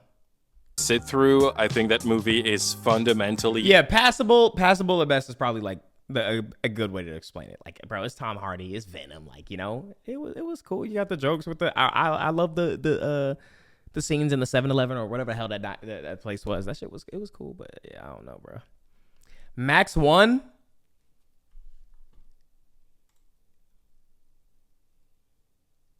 He won? Game winning clip, I gotta see this. He wasn't lying about Gamer of the Year, y'all.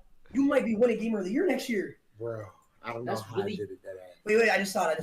Not a PBM arc, just big up and up and up. You know what Max, congratulations on your win or whatever, bro. Chris is crying.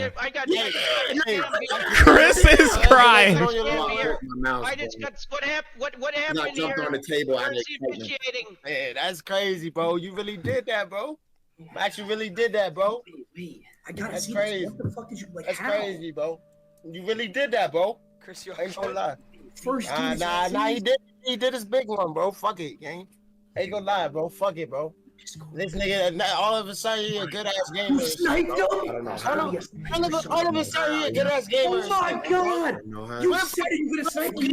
That's not true, bro. If Max could have done that, I could have done that, bro. Chat, it's crazy.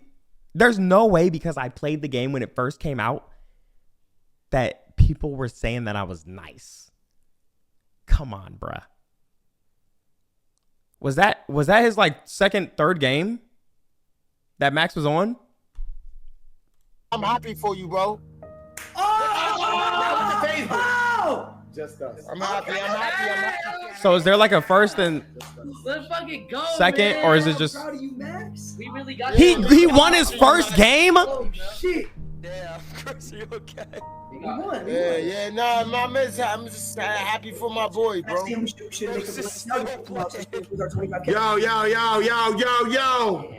Yo, congratulations, bro. I genuinely don't know how I did it. How you do that? Yeah, tell us how you do that. How you do that? Here's the thing, right? Max, All right, bro. Max did win. Now here's the thing, right? Since I did not realize that there was even bots in the game. Wait, Los, you're winning. Hold on, Los. Hold on. He had bots in his lobby? Oh my god. Come on, bro. Hold on, let us focus. See, I can't even check. I can't even do this. Where did he drop, bro? Where did he drop?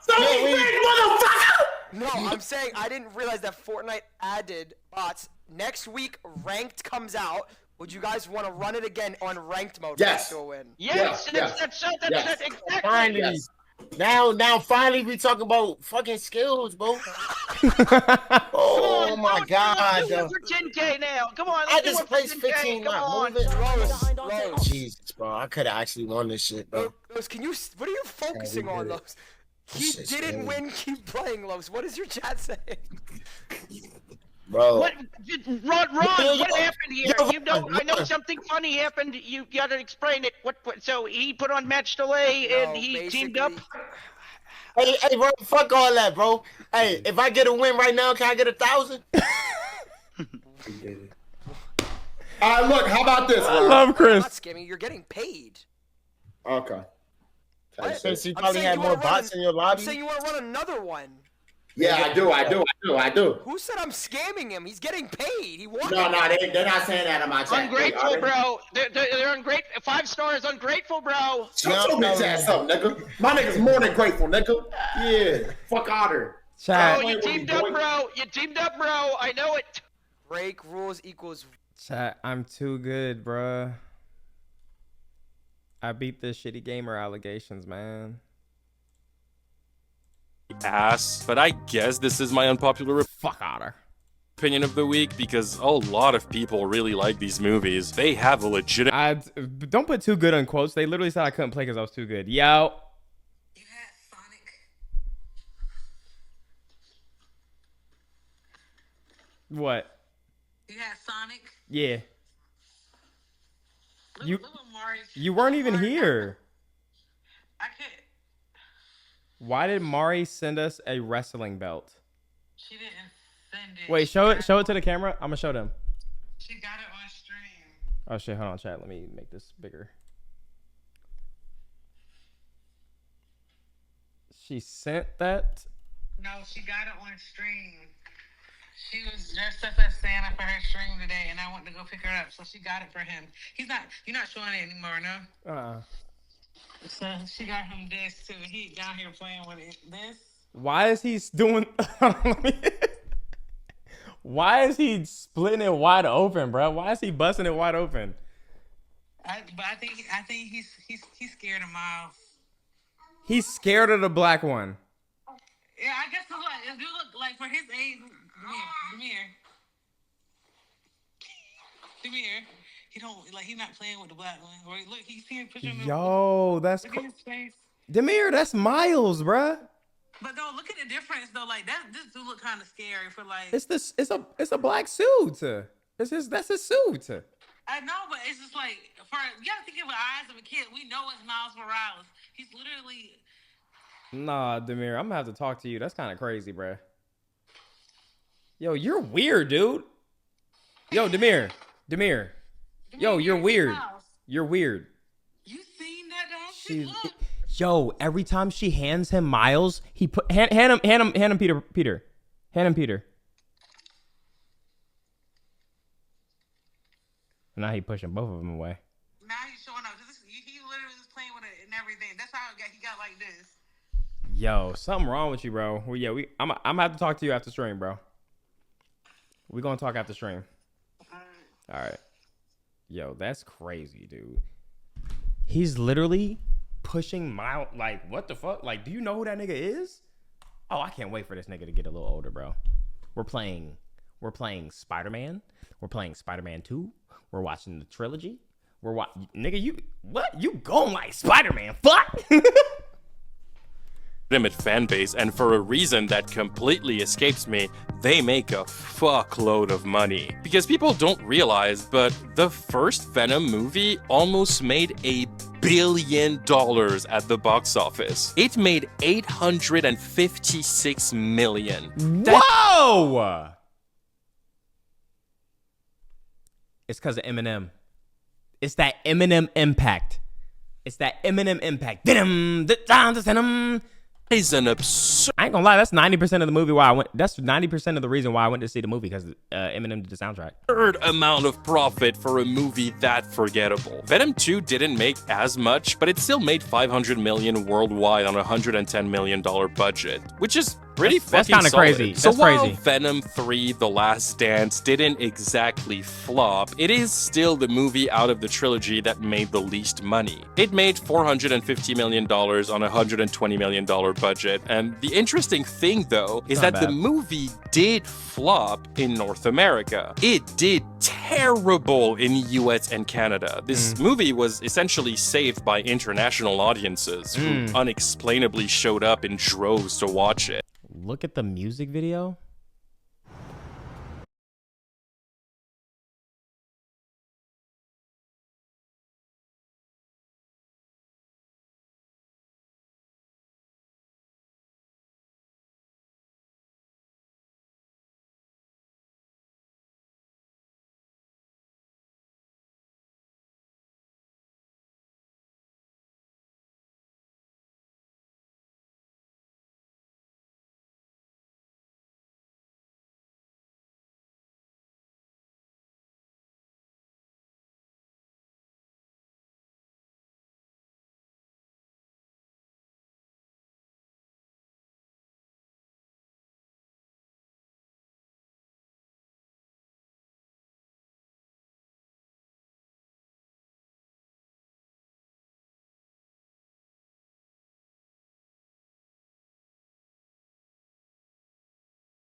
don't think I ever Same, will. But also everything same. I've heard from people who have seen it is basically just a constant reiteration that it is the worst out of the trilogy. And given how bad the other two movies are, sounds like I'm not missing much. The thing that's Yeah. interesting with this movie, though, is that it proves that Sony still thinks they can carry on with these weird-ass takes on Spider-Man villains existing without Spider-Man. Apparently, while The Last Dance was the final Venom movie, Sony intends to make more spin-offs out of it. And next, we have Sony, stop. Sony.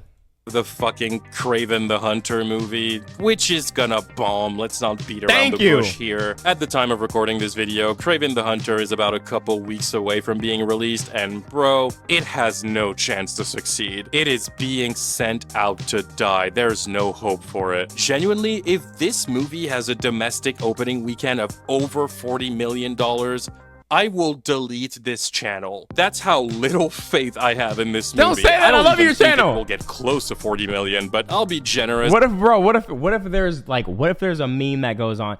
Wait, did the what's it called? Did the Morbius meme actually increase the sales? Oh, that shit flopped anyway. That shit still flopped anyway. But I feel like more people went to go see it though than they really would have. Than it really would have.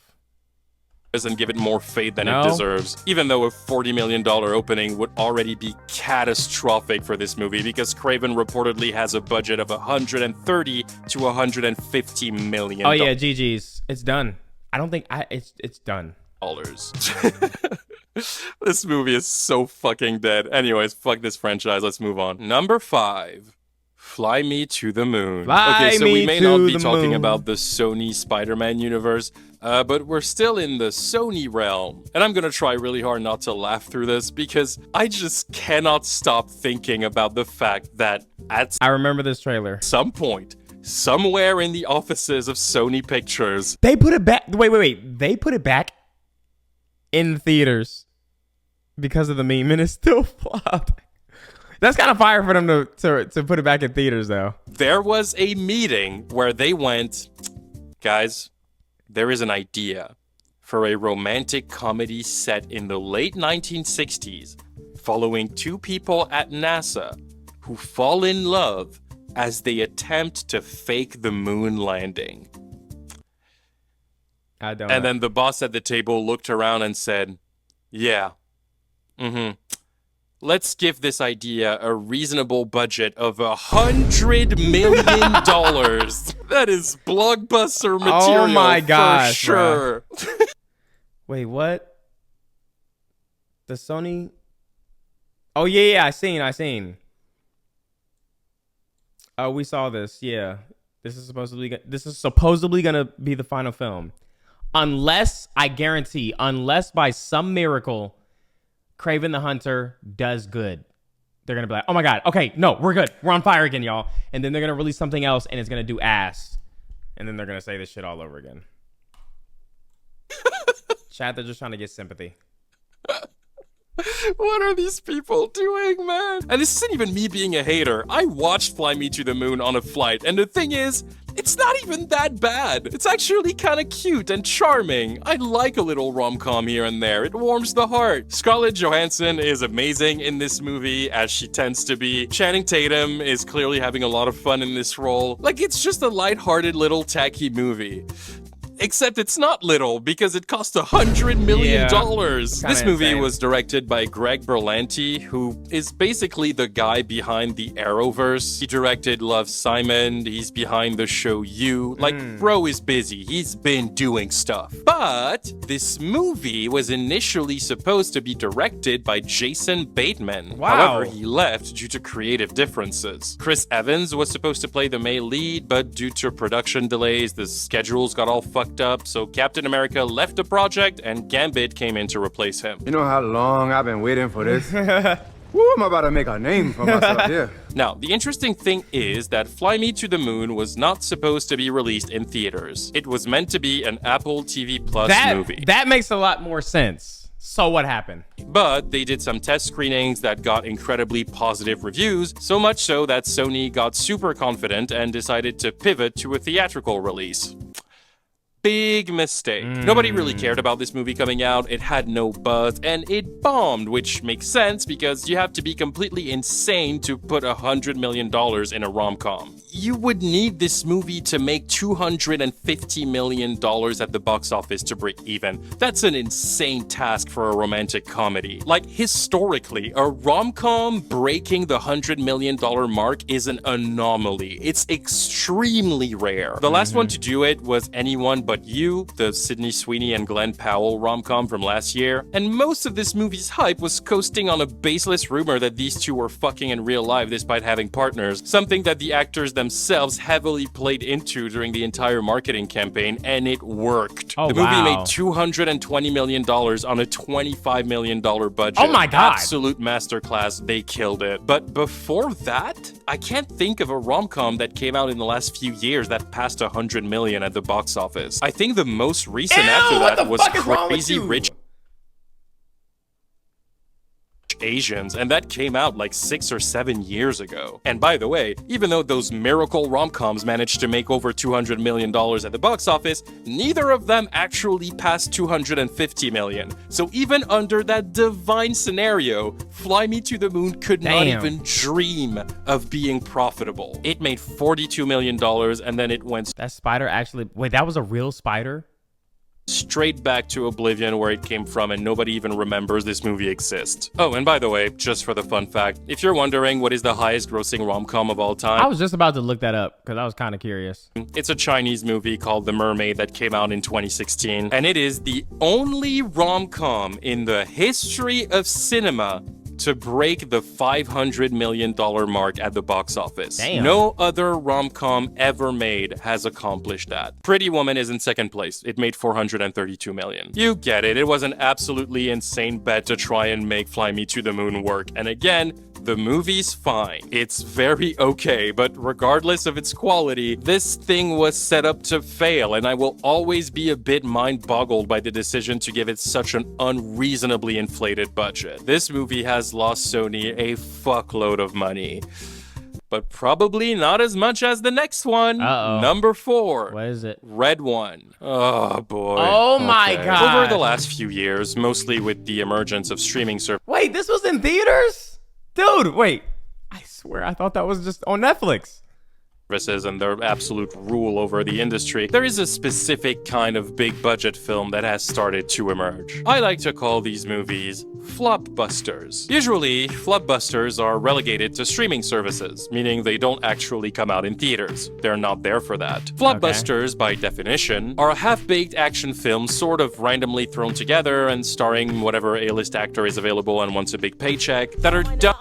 Yo, thank you for the sub. I appreciate you. Dante, word to my mother, you are the GOAT. Thank you. And can you say G Cool is a bad guy?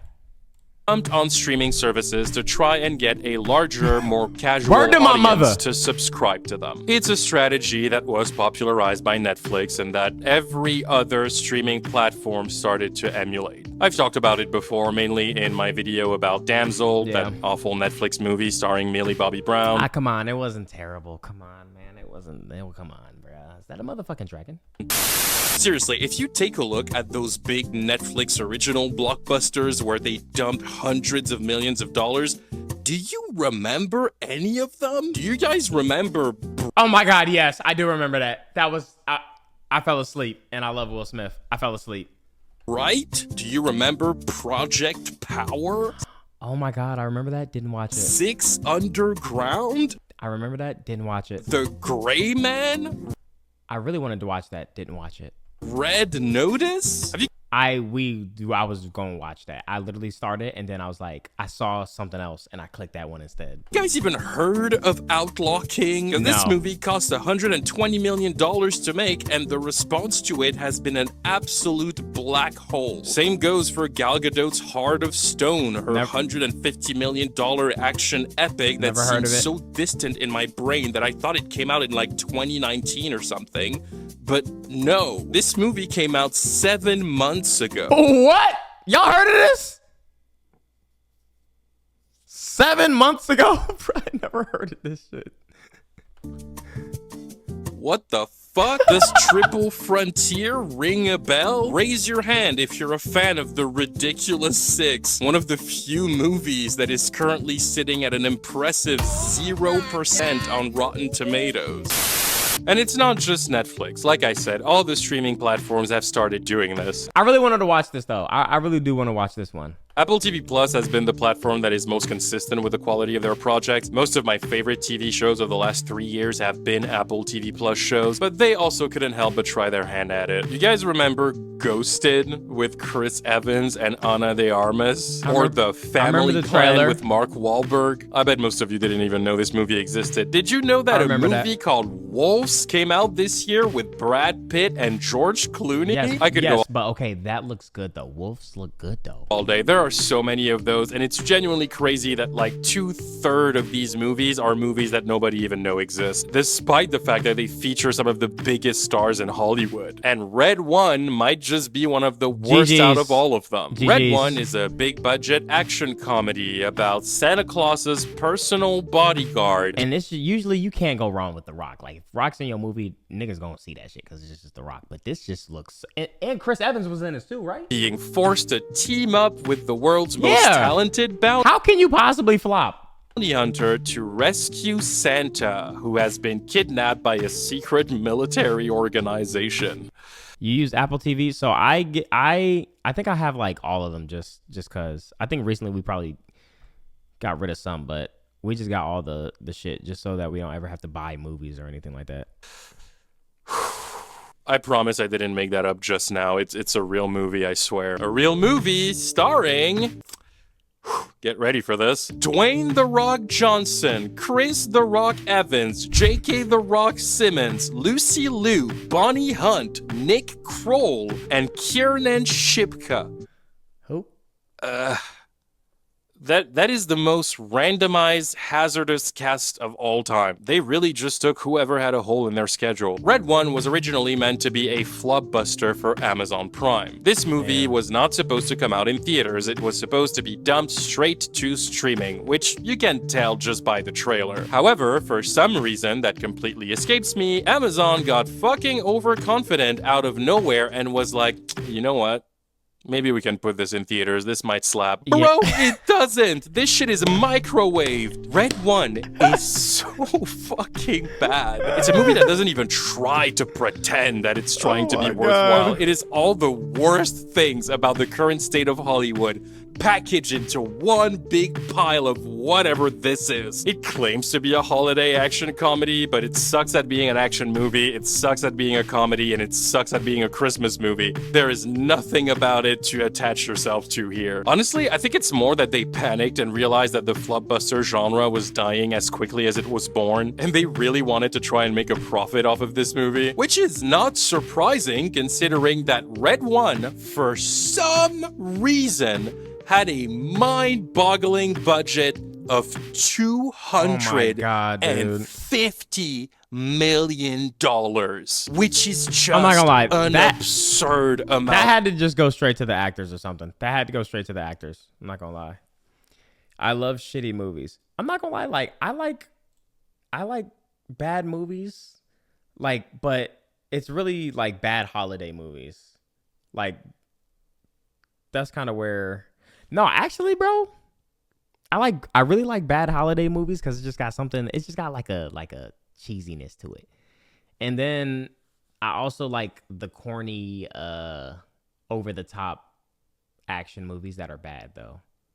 Like they trying too hard to be, like good. I don't know. It's just something about that.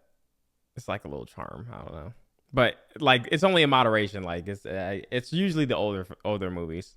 Of money to put into this thing. What the fuck do you mean 250 million? Who approved this? Yeah. Who justified this? For reference, Dune Son of the Mask 2. Oh my gosh. Yeah, that's like a movie like Mission Impossible. Yeah, okay. I got a message for you, buddy. I got a special message for you. Hold on.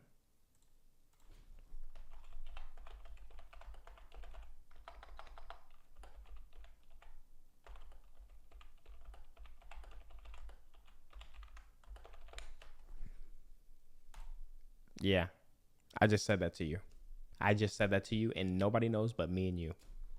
Part 2, which also came out this year, and which is one of the most epic, large-scale, and one of the best-looking movies in the history of cinema, cost $190 million. We're talking about Dune Part 2 and fucking Red 1. How can you justify that Red 1 cost $60 million more than Dune Part 2? Is it The Rock? Is it just because he's asking for ungodly amounts of money? That's what I'm saying. I'm telling you, that shit, the majority of that went straight to the actors. To show up. Oh, update. It turns out, yes. Apparently, The Rock was paid $50 million to be in this movie. That's a fifth of the budget. I don't know if you realize how insane it is for one actor to get 20% of a movie's budget. Duff, lost gem of society. Big shout out Hillary Duff. Hey now, this is what dreams are made of. Especially when talking about a movie that cost $250 million. But that is completely fucking psychotic. Because as you probably expect, this movie needs to make about $625 million at the box office just to break even. And again, that's not even to make a profit. It's just so that the studio doesn't lose money. And that's not happening. As you probably gather, the movie is being a planet-sized flop. Perot did not accomplish anything. It opened to $32 million at the box office, which is an absolute catastrophe for a movie that expensive. I think at the time of making this video, it managed to make $100 million worldwide, which is not even half of its budget. And if I'm not mistaken, this movie is projected to lose the studio like $100 million. And honestly, the only thing I can say about that is, yeah, duh. I could have told you that. I have a cousin who's 8 years old. He looks like this, and he's fucking stupid. He could have figured that one out too. Damn, nigga!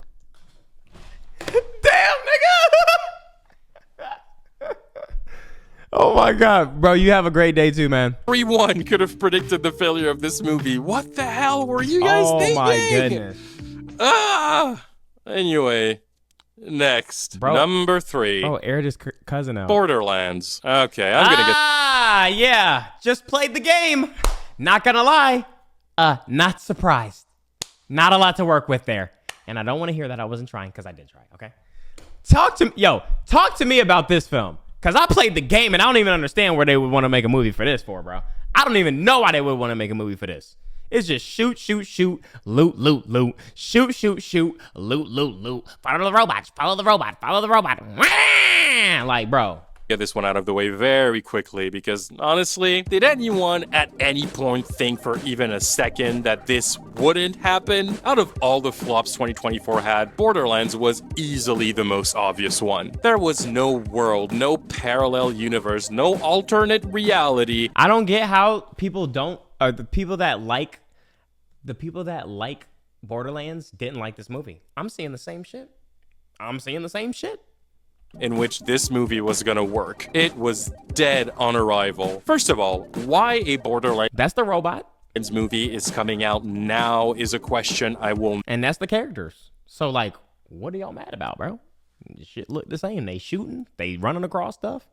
Never have a clear answer to. This movie is like 10 years late. I feel like the Borderlands games were at the top of their popularity and overall pop culture relevancy in like 2013, 2014, and it was popping for years. They had an insane window to make a movie for at least a good 5 years. The last mainline game in the series to be released was Borderlands 3, which came out in 2019. Please explain to me why this fucking movie is coming out now. And you know what? Actually, don't answer that. It doesn't matter. Regardless, it was gonna flop because this movie is embarrassingly bad. The cast alone made me scratch my head, and I don't even know that much about the Borderlands game. I've never played them, and I'm not the most familiar with the lore, but I know enough to look at the cast and have question marks appear all over my face. And it's not even that I hate the actors in the cast. I don't. Cate Blanchett is one of my favorite actors of all time, one of the best in the game. Janina Gavankar is incredibly underrated. I like Jack Black just as much as the next guy. Jack Black? I did not know that. Like, the cast itself isn't bad, but like, it feels like everyone is just miscast on purpose. Cate Blanchett is playing a character who is supposed to be 22 years old. Kevin Hart is essentially playing a comedic caricature of a more serious character from the game. Like, everything about it feels off. Watching this movie gave me the same vibe as when I tried to watch the first season of that Halo series that came out in 2022. I don't know. I really don't care about this movie. I don't need to talk about it any more than I already have. Think this is trash. Y'all haven't seen a Neil Breen film. Shit got me crying. Neil Breen film. I never had a beard. What? What are you talking about? I've never had a beard.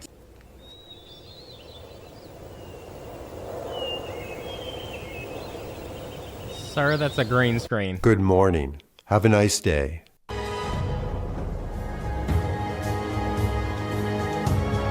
Is he just making...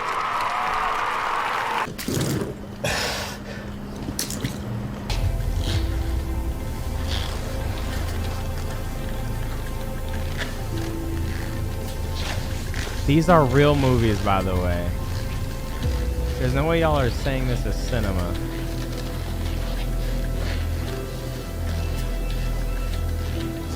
Hey, when you got the money, I guess you make your own shit, right?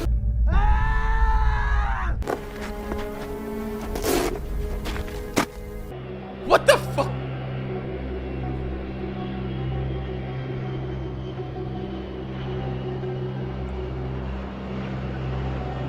Wait, it's my fault. It's my fault, really. I apologize. Leave me alone. Let me make it up alone. to you. No. I'll take You're you a out to creep. dinner. Leave me alone. I have a boyfriend. Let's have Get it. out of my Let's face. have a Leave me drink. Let's alone. have a drink. Leave me alone. Let's have I a have drink. a boyfriend. I'll meet Get you out of my back here at 8 o'clock, Get out of and my we'll go out and have a drink.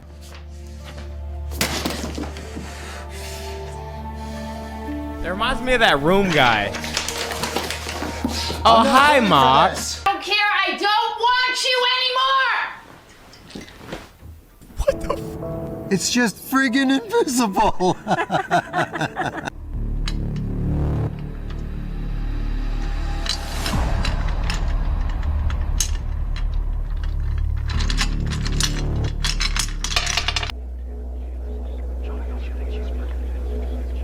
I was approaching a robotic, humanoid state.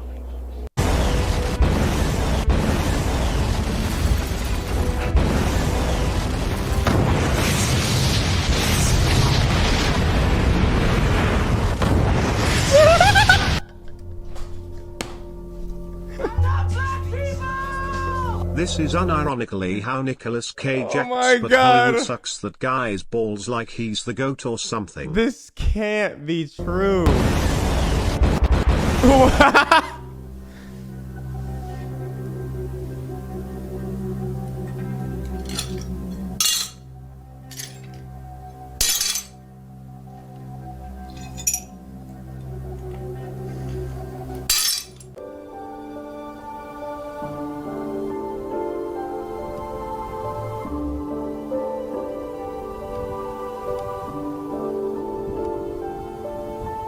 I can't believe you committed suicide. I cannot believe you committed suicide. How could you have done this? How could you have committed suicide? No, no, no, bro, no, no, no, no, no. No, bro, stop. Stop, bro. No, there's... I can't believe you committed suicide. I cannot believe you committed suicide. How could you have done this? How could you have committed suicide? A mushroom.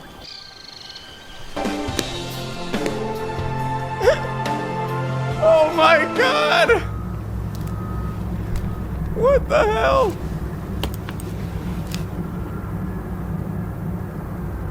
I won't hurt you.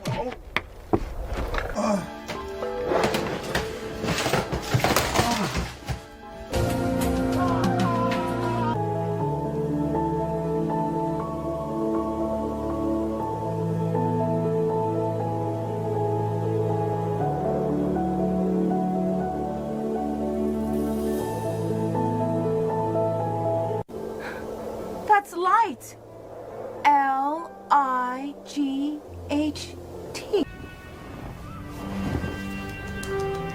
Wake up. Wake up.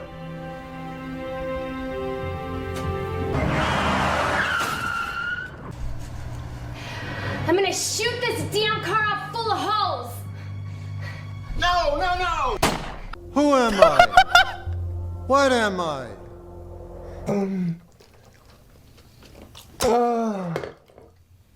Oh my God. Is that you? Where are you? Where are you? Where are you?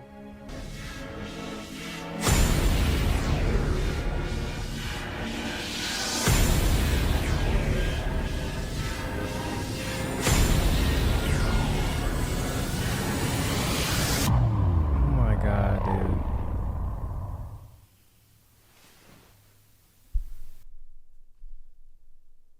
That was the weirdest shit ever.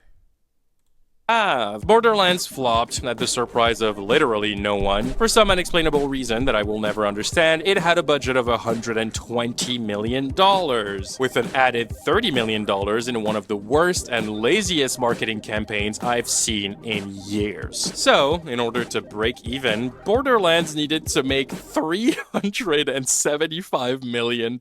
Not happening. Rest in peace! As you probably imagine, the movie was one of the more brutal box office bombs of 2024, as it got absolutely massacred by critics and fans alike, earning an embarrassing 10% score on Rotten Tomatoes, before finishing its run in theaters with a grand total of $32 million. Which, for the record, is less than 10% of what it was supposed to make to break even. You know, if you listen very closely, you can hear Lionsgate's bank account give its final breath in the distance. It is estimated that Borderlands lost the studio over $115 million. And I think that number might be off. I think it's even more than that, but regardless... 32? Ouch. That shit is wild. This movie got its ass beat from Westworld to Wakanda. R.I.P. Number 2. Oh my God.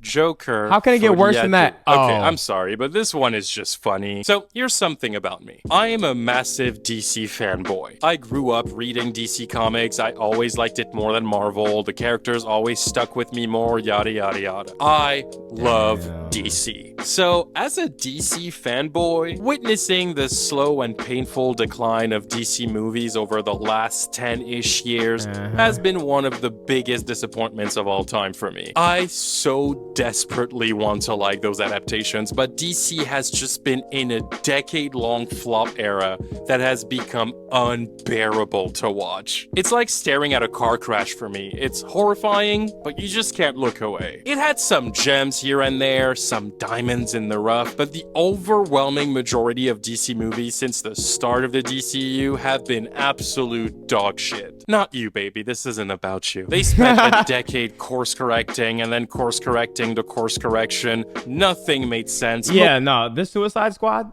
the redo of the Suicide Squad was so good. I really love that one. Most of the movies were rushed. Tons of other movies were announced that never came out or that ended up stuck in development hell for that part is still so fire. Years. It's been an absolute nightmare. And in 2019, in the middle of yet another franchise pivot, we got Joker, a standalone DC film completely disconnected from the rest of the franchise. A kind of Elseworld story born out of a desire to reclaim the character's dignity after Jared Leto's Joker was written out by pretty much everybody as the worst incarnation of the character ever put to screen. And that subsequently was memed into oblivion after the release of Suicide Squad 3 years prior. This time, we got treated to a much different Joker in a film that rejected the action-packed nature of the comic book genre in favor of a more classic drama/psychological thriller with a character-driven plot. The movie was a new take on the origin story of the Joker, reintroducing him via the tragic story of Arthur Fleck, a mentally unstable failed comedian with a difficult life who completely loses control of his psyche when life pushes him one step too far. The movie is set in 1980s Gotham before the emergence of Batman, and we essentially follow Arthur through his very slow descent into madness that inevitably turns him into the Joker.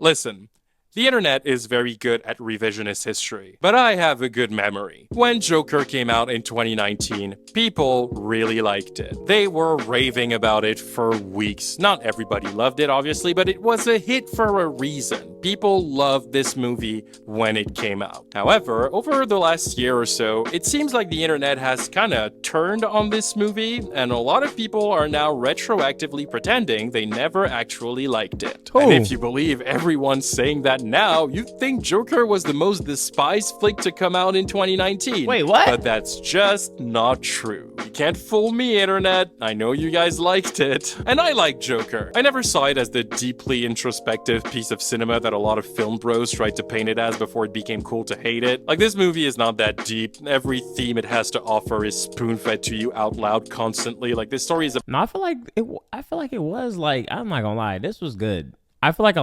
like the message in this movie, a lot of people needed to like see the message.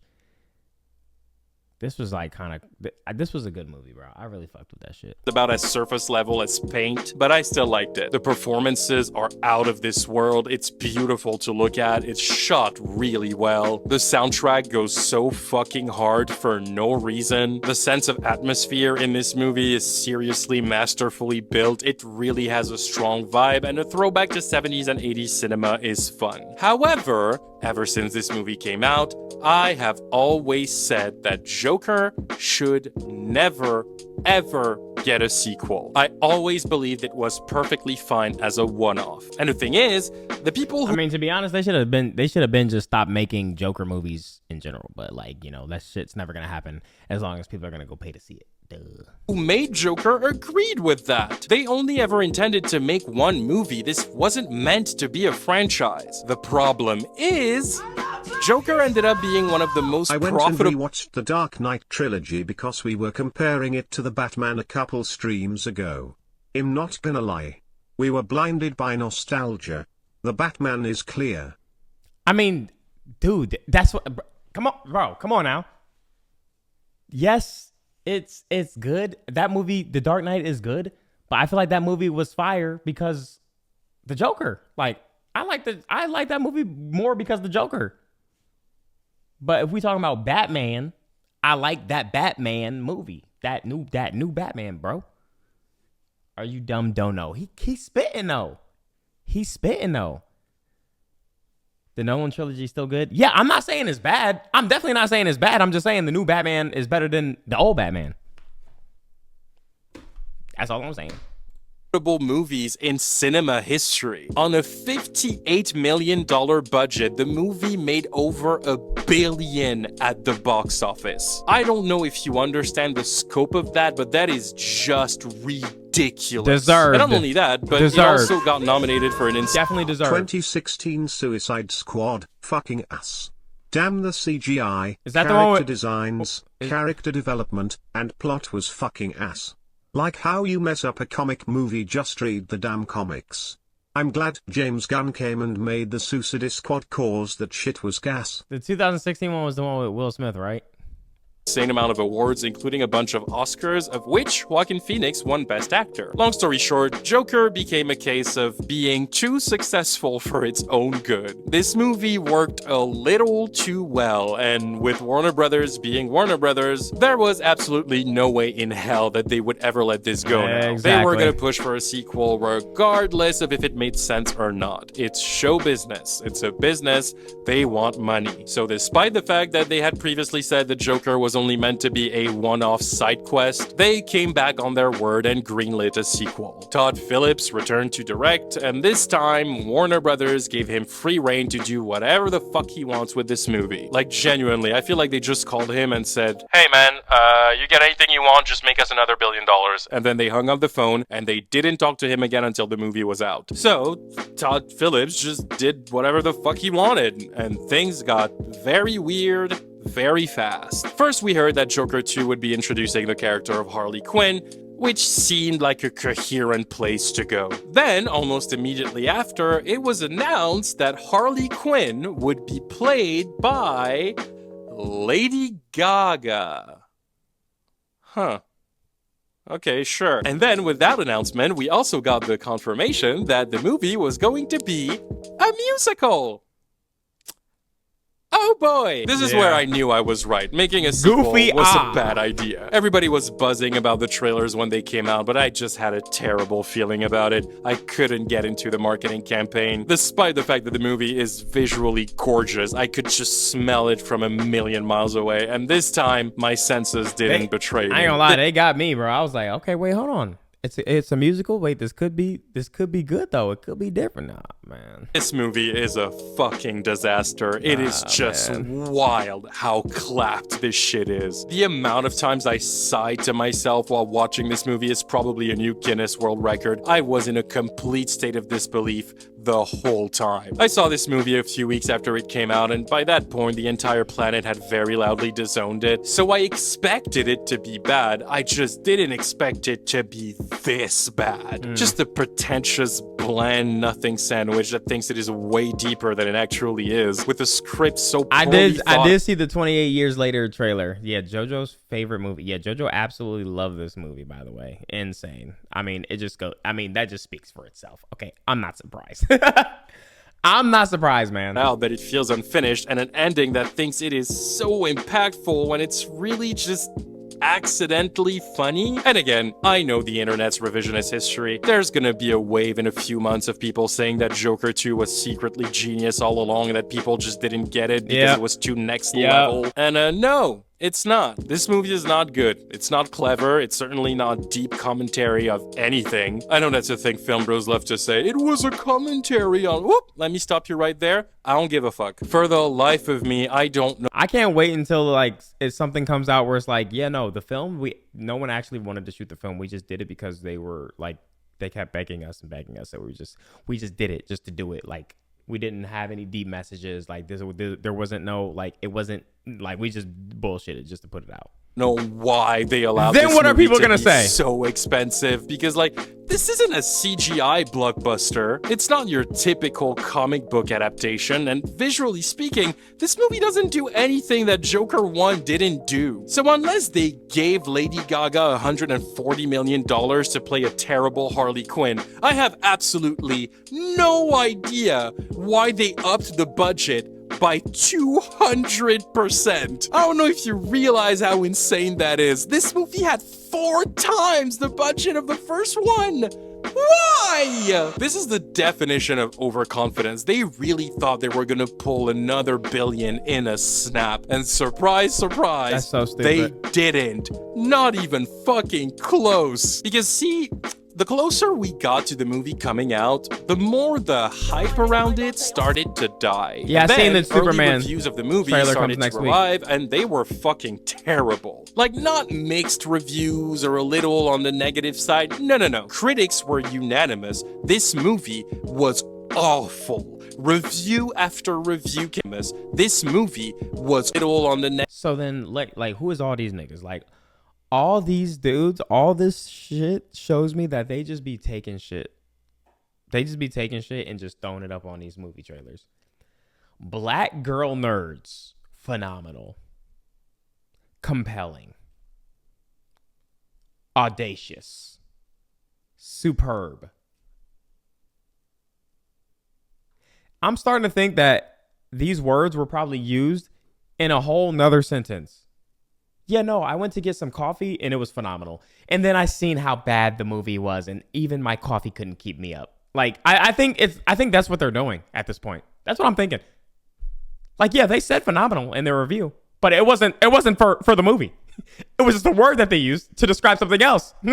negative side. No. Critics were unanimous. This movie was awful. Review after review came out, and it was just a verbal massacre. And that was the final blow to the one tiny little bit of hype it still had. A few weeks before the release of Joker 2, experts were projecting the movie to open to $70 million domestically, which was an already catastrophic projection, especially given the fact that the first Joker opened to $96 million. But it wasn't like a world-ending scenario for the studio. But then, the movie did come out. Joker 2 opened to $32 million.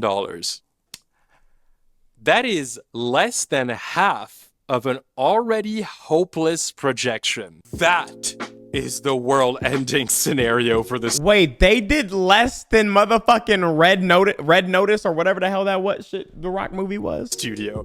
That was a defeat of godly proportions. A divine L. And let me tell you what's even worse. Because Joker 1 was not that expensive to make, in order to break even, it needed to make around $145 million.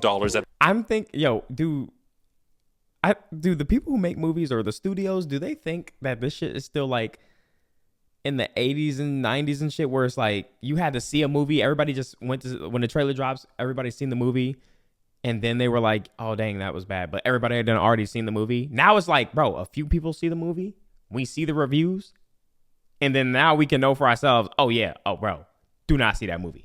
No, look what this dude said. No, look what this guy said. It's like, bro, if we hear word of mouth that like majority of people are shit on the movie, we are not gonna go see it. At the box office, which it did week 1 worldwide. And then it made $900 million on top of that. That was all profit. But here's the thing, because Warner Brothers unexplainably gave Joker 2 a budget of $200 million, this movie had to make at least $500 million to break even. Damn. Which is just absurd. And that's not even counting the marketing budget that came with that. Damn. You want to know how much money Joker 2 made at the box office? Yes. It made $200 million. What? $200 million. I hope you realize the scope of this failure. And that's a lesson about greed for Warner Brothers, because if they had been reasonable, if they'd been smart, if only they had made a sequel with a similar budget, even though it still would have been considered a flop compared to the box office of the first movie, it at least would have been profitable. Not by much. It would have made, what, $50 million? 55 maybe? That's absolutely nothing as a profit compared to the $900 million of the previous film, but at least you're not in the red and you got your money back. Yeah. Because here's the thing, given the fact that they probably awarded the movie another $100 million for marketing, I think it's honestly safe to assume that Joker 2 probably lost Warner Brothers upwards of $200 million, which would effectively make it one of the biggest flops in cinema history. Jeez, it would be bro. dethroning The Lone Ranger to enter the top 3 with Disney's John Carter and The Flash from last year, another Warner Brothers movie and another DC film, and we broke down that failure in the last Blockbusters video last year. Warner Brothers is apparently on a mission to fill the top 5 biggest flops in film history, and at this rate of having a new contender every year, they're gonna be at the top very soon. Okay. Let's finish this. Number 1. Megalopolis. Oh. Yeah, it makes sense to end it here with the movie that made the entire industry band together as one and collectively yell, huh? What? Yes, friends, at the top of our list, I thought we the have trailer 2020. I thought the trailer was so cool, and I was like, yo, this looks different. Yeah, yo, I gotta see it. Never saw it though. 4's most bizarre and grotesque project that nobody really managed to make sense of. The magnificent and preposterous thought experiment named Megalopolis. Ugh, fucking hell. So this acid trip of a film is the supposed masterpiece of Francis Ford Coppola that he apparently has been trying to make for like 40 years or something. For the 3 of you watching this video who don't know, Francis Ford Coppola is the legendary director of The Godfather, which is considered by many to be the greatest film ever made, and he also directed Apocalypse Now. And I think it would be safe to say that those 2 movies alone have effectively made Francis an icon of modern cinema. Now, if you're following, given the fact that The Godfather came out in 1972, you've probably gathered that Mr. Coppola has been around for a while. Frankie here is an old man. He's probably the oldest movie director working today. He is 85 years old, and it is only now that he decided to finally make the movie he's been chasing for decades. He went as far as financing the movie with his own money by selling parts of his own winery empire for hundreds of millions of dollars because he believed in this project that much. And also because nobody else wanted to finance it. So he put $120 million of his own money into this movie. A historic move from a director. Like, loads of directors have put their own money on the table to finance their films or to help finance them. I don't think I've ever heard of a director putting $100 million into one. Bro is 85. He has nothing left to lose. He doesn't give a single fuck anymore. He just went for it. Absolute menace. You gotta respect it. The movie officially re-entered development in 2019 after several attempts in 1977. It was naturally delayed in 2020 because of a small little event in the world that no one's really heard about. And after all that, after 45 years in limbo, Megalopolis finally went into production at the end of 2022, and it came out 2 years later in September of 2024. And I have one question. What the fuck are we doing? What is going on here? What the fuck is this movie? What kind of psychological warfare is this? Is this the Matrix? Is this the confirmation that we're all in a simulation and nothing matters? I have never experienced something like this, and I don't mean that in a good way. What the fuck this was that? shit sucked. I wanted to walk out of that movie so fucking bad. I battled every atom in my body to stay seated until the very end. And here's the kicker. I watched this movie at home. And I get it. I get what the guy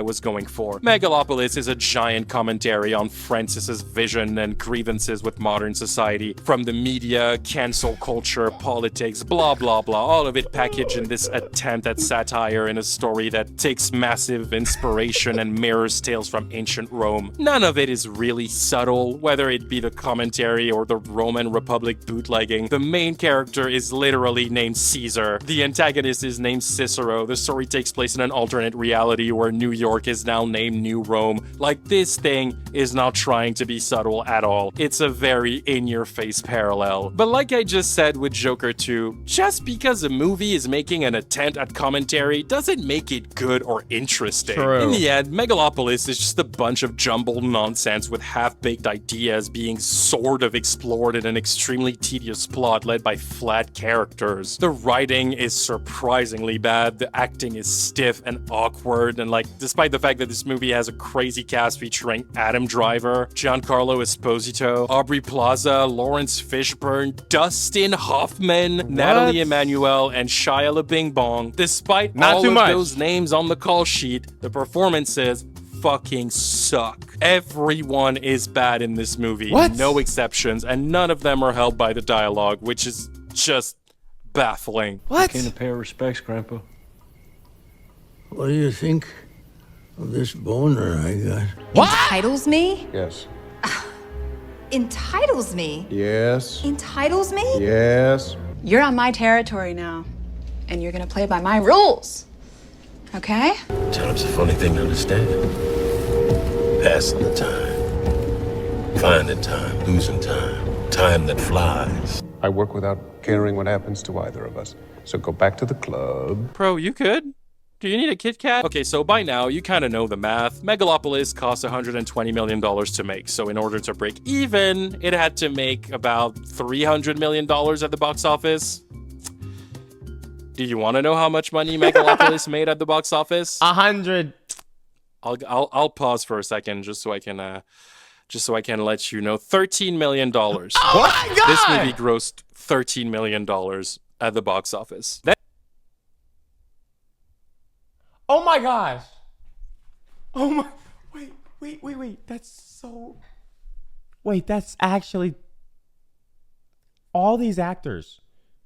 You would think it would pull like some people, more people in just because the actors alone, but like, dog. I'm not gonna lie. That first trailer, like that trailer didn't make any sense to nothing about nothing though. That was too confusing. That is about 11% of its budget. My guy, at this point, the question isn't, do you want to know how much money this movie made? It's more, do you want to know how much money this movie didn't make? That is the question. Broscuccino. This movie was short $287 million to be profitable. Bro. Do you have any idea how big of a bomb that is? That is an unreasonable ratio. That's absolutely fucking bonkers. And even if the business model worked differently due to the fact that the movie was single-handedly The financed way by... he said club got me crying. It reminds me of this. It's like, what? I guess it's like the script was really, really bad. Because I refuse to believe it was like Now, the y'all actors. Want to leave my class early so y'all can go meet up at the club. Francis himself. Even if there is a world where the movie only needed to get the $120 million back to be profitable, we are still operating at an 89% loss here. That's a doomsday scenario, my guy. Megalopolis is by far 2024's most cataclysmic flop. I mean, right after Katy Perry's album, that was really embarrassing. But we're talking movies, focus. Now, she dropped an album? Contrary to big studios who only care about making money, I don't think Francis Ford Coppola is gonna be as upset about being like $300 fuckillion in the red. As terrible as it is, Megalopolis is a passion project from an artist in his old age. He really made it for the love of the craft and because he needed to express something. I think he's just happy that a project he's been wanting to make since the 70s is finally real and out there. So regardless, I don't think he looks at this as a failure. I'm sure he thought it would be more successful than it ended up being. I don't think anyone expected it to flop this hard, but I think he still feels satisfied by the simple fact that he finally got to make it. And good for him, I guess. So yeah. Another year in Hollywood's massive flop era. I think this is the point where things are gonna start dwindling down. At least I hope so. A lot less of those gigantic big budget projects are being greenlit because an overwhelming majority of them have been losing money. Good. Hollywood is always late to realizing things, so it's only now that they're starting to think, hey, maybe we should stop giving every movie a $200 million budget, and then maybe if there's less box office, we could still be profitable. Good job, Sherlock. Took you long enough. So I do think that this flop era and the overall era of the over-blockbusterization of cinema is slowly coming to an end. I, for one, am excited to get back to having 3 or 4 major blockbusters a year that we can actually look forward to because they're rare again and there's actual effort put into them. A lot of small projects are also struggling to get made because studios are trying to cut costs due to the fact that they're losing so much money. It's actually a really tough time industry-wide right now. I wonder not why. Getting any work. Projects have dried up so much that workers are worried about their financial situations and the future of their careers. It's really bad. And it's gonna be bad for a little while because studios are recalibrating. Some of them are gonna learn the lesson and do better and be smarter. Others definitely won't. Sony. But either way, there's 2 scenarios. Either things will get better starting next year, or I'll see you again with the 2025 installment of the inevitable failure of blockbusters. I'm pretty sure we're gonna see you next year, bruh. I'm pretty sure we are going to see you next year, man. Another W video by Friendly Space Ninja. Love his videos. His great commentary, great video essays. One of my favorites, bro. Check him out, bro. Damn, dude, that's actually like insane how much money we are just wasting on on movies that like a regular audience. I don't know what screenings they do to make it seem like 824 is our only hope. Yeah, I don't know what screenings they are doing to make it seem like these movies are going to be gigantic, huge blockbusters, but they need to do better screenings, bro. They need to do better screenings, bro. Oh man. Chat W freaking stream. Getting my hair done tomorrow. Ooh. Getting my hair done tomorrow. I'm freaking hungry. I need to eat something.